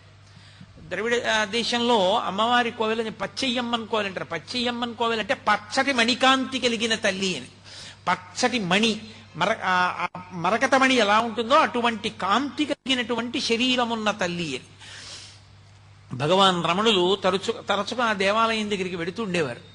ఆ ఖడ్గతీర్థం దగ్గర తల్లి స్నానం చేసి ప్రదక్షిణం చేస్తోంది. అప్పుడు పరమశివుడు సంతోషించి గిరి రూపంలోంచి బయటికి వచ్చి అమ్మవారిని చెయ్యిచ్చి స్వీకరించి ఆయన ఒక మాట చెప్పాడు. తన ఎడం చేత్తో పట్టుకుని అమ్మవారిని తొడ మీద కూర్చోపెట్టుకుని, ఇంట్లో పసిపిల్లవాడు ఉన్నాడు సుబ్రహ్మణ్యుడు, పాల కోసం ఏడుస్తున్నాడు. పిల్లవాడు పాల కోసం ఏడుస్తున్నా సరే నన్ను చేరుకోవాలన్న తాపత్రయంలో పాప పరిహారం చేసుకోవడానికి కాంచీపురం వెళ్లి తపస్సు చేసి అరుణాచలం వచ్చి మహిషాసుర సంహారం చేసి ఖడ్గతీర్థాన్ని సృష్టించి అందులో స్నానం చేసి శివలింగ ప్రతిష్ఠ చేసి గిరి ప్రదక్షిణం చేసి నన్ను చేరుకున్నావు కనుక కొడుక్కి కూడా పాలివ్వకుండా భర్త మీద ప్రేమతో ఇంత కష్టపడ్డ దానివి కాబట్టి కొడుకు చేత కూడా తాగబడని కుచములున్న తల్లివి కాబట్టి అపిత కుచాంబ అన్న పేరుతో నన్ను చేరు అని పిలిచాడు. అందుకని అమ్మవారికి అరుణాచల క్షేత్రంలో ఉన్న తల్లికి అపిత కుచాంబ అని పేరు. అందుకొచ్చింది ఆ పేరు. తాత్వికంగా చూస్తే అమ్మవారి పాలు తాగిన వాడికి శివజ్ఞానం వస్తుంది, అందరికీ దొరికేది కాదు అని చెప్పడానికి. కాబట్టి అపిత కుచాంబ అన్న పేరు ఆయనే ఇచ్చి అమ్మవారి చేతి వంక చూశాడు. పార్వతి, ఏమిటి నీ చేతిలో ఉన్న సౌగంధికా పుష్పము అని అడిగాడు. అంటే తల్లి అంది, నేను కైలాసం నుంచి బయలుదేరి కాంచీపురం చేరేటప్పుడు మిమ్మల్ని ఆరాధించడానికి మానస సరోవరంలో వాడిపోనటువంటి ఒక కలవ పువ్వు అత్యంత సుగంధభరితమైన దాన్ని పట్టుకుని బయలుదేరాను. దానితోనే పూజ చేశాను. ఆ పుష్పమే నా చేతిలో ఉంది, దాని సుగంధమే ఈ సుగంధం అంది. అందుకే అమ్మవారి చేతిలో పువ్వు. ఆ తల్లి పరమశివుణ్ణి అడిగింది, ఏమి మీ దగ్గర ఇంత సువాసన వస్తోంది, ఇంత గొప్ప సువాసన చాలా అద్భుతంగా ఉంది అని. అంటే పరమశివుడు అన్నాడు, నా పేరే సుగంధి, సుగంధిం పుష్టివర్ధనం అని కదా. కానీ పార్వతి, అసలు ఇంత సుగంధం రావడానికి కారణం చెప్తాను చూడు. పూర్వం ఒక దైత్యుడు నా గురించి తపస్సు చేశాడు. అతను తపస్సు చేసి చేసి చేసి చేసి నా కోసం అలమటించాడు. నేను ఆయనకి ప్రత్యక్షం అయ్యాను. పులక ఏం కావాలని అడిగాను. ఆయన పేరు పులకుడు, ఆ దైత్యుడి పేరు. పులక నీకేం కావాలని అడిగాను. ఆయన అన్నాడు, ప్రపంచంలో ఎవరికీ లేనంత సుగంధం నా శరీరంలోంచి సహజంగా రావాలి, అటువంటి సుగంధము నా శరీరం నుంచి వచ్చేటట్టుగా నన్ను అనుగ్రహించన్నాడు. అప్పుడు నేను బాగా ఆలోచించి ఆయన్ని పునుగు పిల్లిగా మార్చాను. అది మొదటి పునుగు పిల్లి సృష్టిలో. ఆ పునుగు పిల్లి శరీరంలోంచి పునుగు వస్తుంది. ఆ పునుగు వాసనకి దేవతాకాంతలు కూడా ఆకర్షింపబడి పిల్లి వెంట పరిగెత్తారు. అప్పుడు దేవతలందరూ నా దగ్గరికి వచ్చి, అయ్యా మీరు పులకుణ్ణి పునుగు పిల్లిగా మార్చారు, పునుగు పిల్లి యొక్క పునుగు సువాసనకి మా భార్యలందరూ ఆ పిల్లి వెంట పరిగెడుతున్నారు, కాబట్టి మీరు అనుగ్రహించి ఆ దైత్యుడి శరీరం పడిపోయేటట్టుగా చేసి మా భార్యల్ని మాకు ఇప్పించండి అన్నారు. నేను పులకుణ్ణి పిలిచాను. పులకా, నీ శరీరం వదిలిపెట్టేసేయి, దేవతాకాంతలు నీ వెంట పడుతున్నారట, దేవతలు బాధపడుతున్నారన్నాడు. అంటే ఆయన అన్నాడు, అలాగే వదిలిపెట్టేస్తాను నా శరీరం, కానీ ఒక వరం ఇవ్వండి, నా వంశంలో పుట్టేవన్నీ పునుగు పిల్లులు అవ్వాలి. సాధారణంగా మా వంశంలో పుట్టినటువంటి ఆ ప్రతి మృగం యొక్క పునుగు మీకు చేరాలి. అది మీరు అలదుకున్నప్పుడు మీ యందు శృంగార భావన కలగాలి. మీరు అమ్మవారితో కలిసి పరమ సంతోషంగా ఉల్లాసంగా భక్తజనులందరినీ ఆనందంగా చూడాలి, వాళ్ళ కోరికలు ఈడేర్చాలి, నన్ను అనుగ్రహించమని అడిగాడు. అందుకే అదిగో ఆ పులకుని యొక్క వంశంలో వచ్చినటువంటి జాతి పిల్లులే ఈ పునుగు పిల్లులు ఇప్పుడున్నాయి. ఆ పులకుడు శరీరం వదిలిపెట్టేటప్పుడు అతని శరీరంలో ఉన్న పునుగు నాకు అలదాడు. ఆ పునుగు వాసన ఇది పార్వతి, అందుకునంత సుగంధభరితంగా ఉన్నాను ఇక్కడ నేను అన్నాడు. అంటే పార్వతీదేవంది, తత్వతః మీది చాలా గొప్ప రూపం. మీరు పైకి చూడడానికి ఏమిటి అలా వేసుకుంటాడాయన అనిపిస్తుంది, కానీ పునుకల పేరు కంఠమున భూరి భుజంగము భూషణంబుగా అనయము భస్మధారణము ఎద్రి నివాసము మీరు విల్లుగా అనుబుగ దంతి చర్మమును హస్తములందు కపాల శూలముల్ పడిబడిదాల్తు శంకర కృపావరు రూపమును ఆశ్రయించదన్. ఆయన మెడలో పెద్ద పావుని వేసుకుంటాడు, ఓ కపాలమాల వేసుకుంటాడు, ఏదో ఒళ్ళంతా శవ విభూతి అలదుకుంటాడు. అదంతా తత్వతః చాలా చాలా గొప్ప విషయాలు. అవన్నీ ఏవో పనికి మాలిన విషయాలని మీరు అనుకోకూడదు. అంత గొప్ప శక్తి కలిగినటువంటి పరమేశ్వరుడు పునుకులమాల వేసుకుంటాడు అంటే చేతకానివాడై కాదు. బ్రహ్మగారి పుర్రె పడిపోతే అయ్యో పాపం సృష్టి చేసినవాడు ఆయన పుర్రె కూడా పడిపోవడమా అని ఓ తడపకి గుచ్చి మెళ్ళో వేసుకున్నాడు. అలాంటి పుర్రెలమాల అంత పెద్దదైందంటే ఎంతమంది బ్రహ్మలు వెళ్ళిపోయారు, ఆయన మాత్రం అలాగే ఉన్నాడు. ఆయన యొక్క శాశ్వతత్వాన్ని తెలియచేస్తుంది అంతే తప్ప ఆయన ఏదో చేతకానివాడై వేసుకున్నాడని అనుకోకూడదు. అటువంటి గొప్ప స్వరూపము మీదైనా అమ్మ బాబోయ్ ఆయన పాములు వేసుకుంటారు, ఆయన శివ విభూతి రాసుకుంటారు అని లోకంలో పేరు. కాబట్టి ఒక్క అరుణాచల క్షేత్రంలో మాత్రం మీరు అలా ఉండకుండా పరమమంగళ స్వరూపంతో ఉండాలి. ఎంత పరమమంగళ స్వరూపం! లింగ పురాణంలో చెప్తారు, అప్రాకృత శరీరం తం అతిమన్మథరూపిణం ఘృతరీతి ఘనీభూతం సచ్చిదానంద విగ్రహం అని. పేరుకున్న నెయ్యి ఎంత బాగుంటుందో అలా ఆ పరమశివ స్వరూపం అంత వైభవోపేతంగా ఉంటుంది. అంత మంగళప్రదుడమైనటువంటి స్వరూపంతో ఉండాలి. నీ ఆజ్ఞ పాటించి అష్టదిక్పాలకులు కూడా నీ చుట్టూ నిన్ను సేవిస్తూ ఉండాలి. సేవిస్తూ ఎవరెవరు నీ దర్శనానికి వచ్చారో, ఎవరెవరు నీకు నమస్కరించారో వాళ్ళందరూ కూడా అనుగ్రహింపబడాలి. వాళ్లకున్నటువంటి దురితములన్నీ పోవాలి. పరమమంగళ స్వరూపంతో వెలియాలి.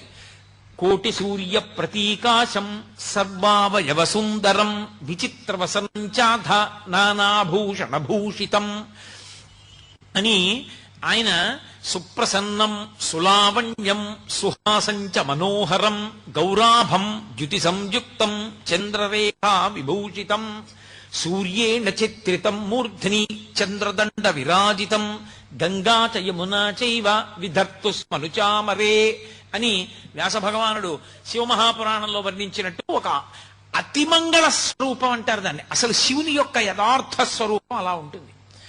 అందులో ఆయన అలా ఉన్నప్పుడు కోటి సూర్య ప్రతీకాశం, కోటి సూర్యులు ఒక్కసారి ఉదయిస్తే ఎంత కాంతి ఉంటుందో అంత గొప్ప కాంతితో నువ్వు వెలియాలి.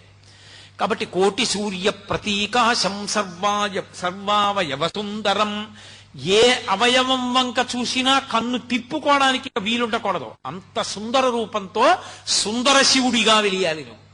కాబట్టి సర్వావయవ సుందరం, దానితో పాటుగా విచిత్ర వసనంచాధ, ఆ గజాసురుడికి మాటిచ్చాడని ఏనుగు తోలు కట్టుకుంటాడు. ఇక్కడ నువ్వు ఏనుగు తోలు కట్టుకోకూడదు. చీనాంబరములు మంచి పట్టుపుట్టాన్ని కట్టుకోవాలి.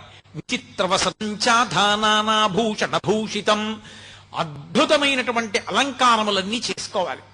దానితో పాటుగా సుప్రసన్నం సులావణ్యం సుహాసంచ మనోహరం, అతి ప్రసన్నమైనటువంటి స్వరూపంతో ఉండాలి. ఎవరైనా వచ్చి నీ కాలంగా పడిపోవచ్చు, అంత ప్రసన్నుడవై ఉండాలి, అంత సులభుడవై ఉండాలి.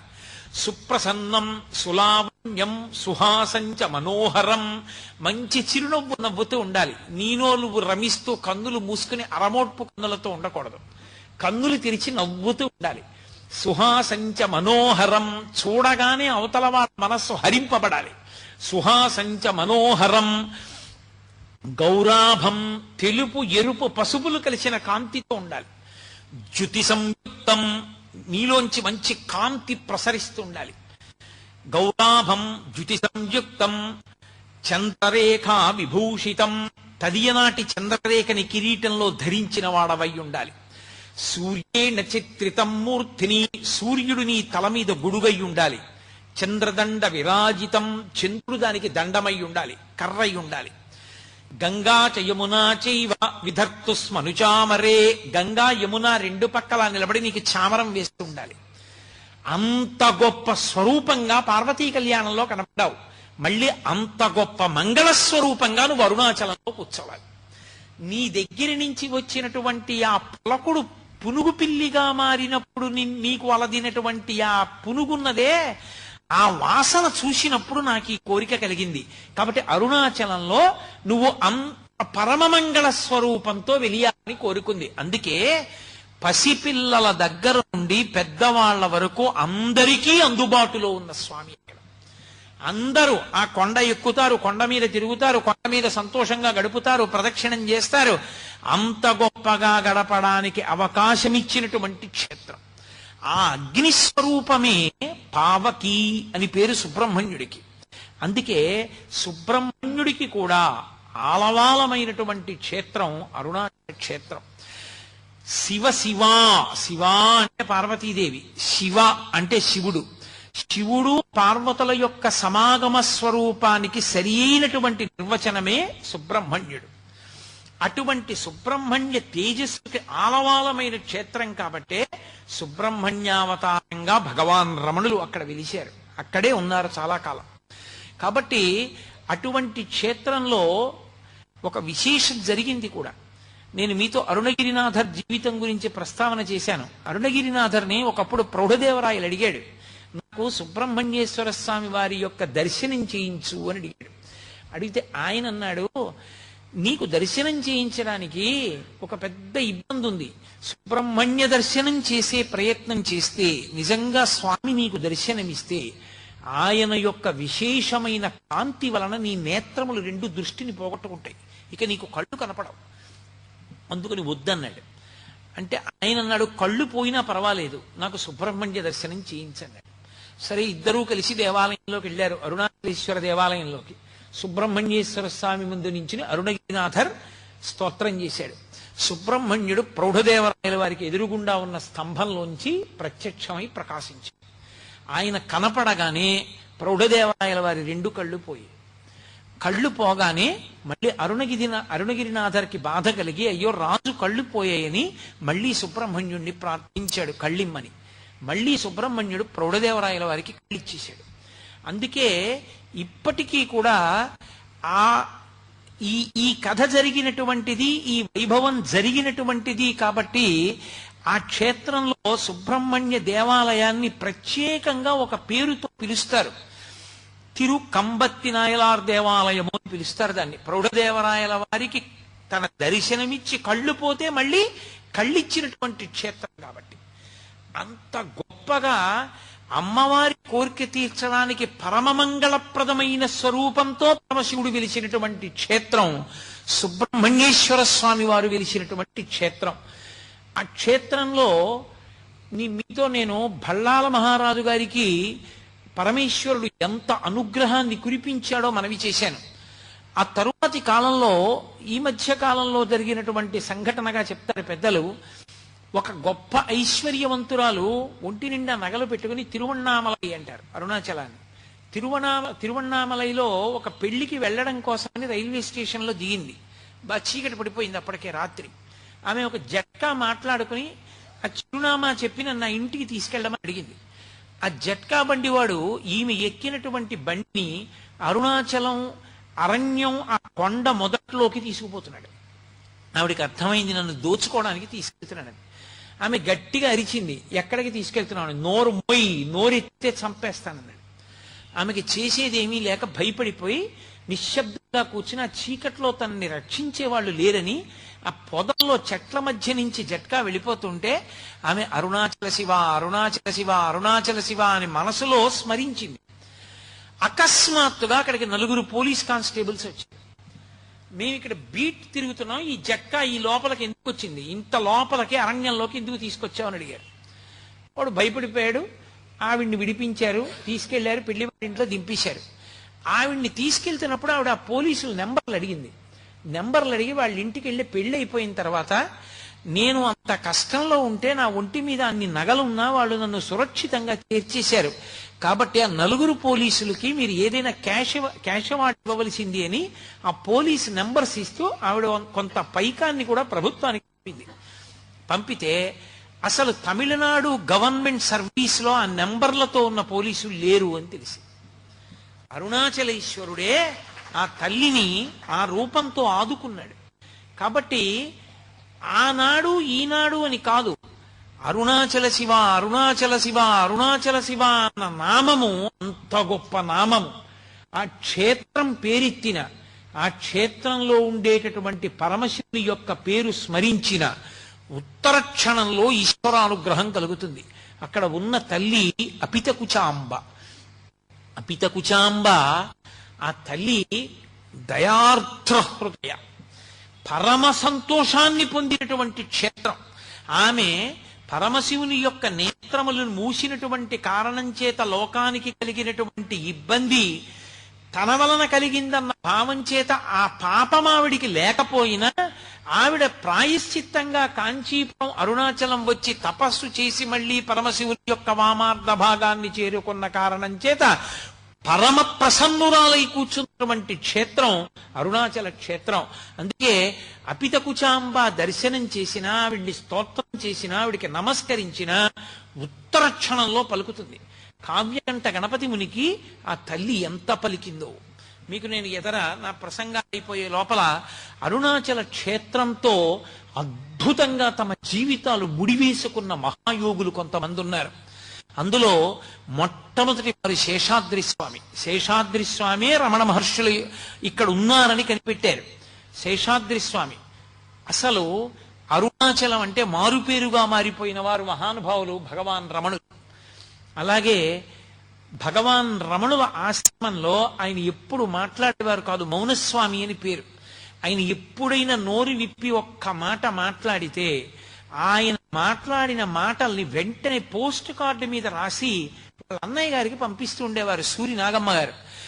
ఆవిడ వ్రాసిన లేఖల వలన రమణ మహర్షి మాట్లాడిన మాటలన్నీ ఇవాళ లోకానికి అందాయి. అంతటి మహాతల్లి సూరి నాగమ్మ గారు.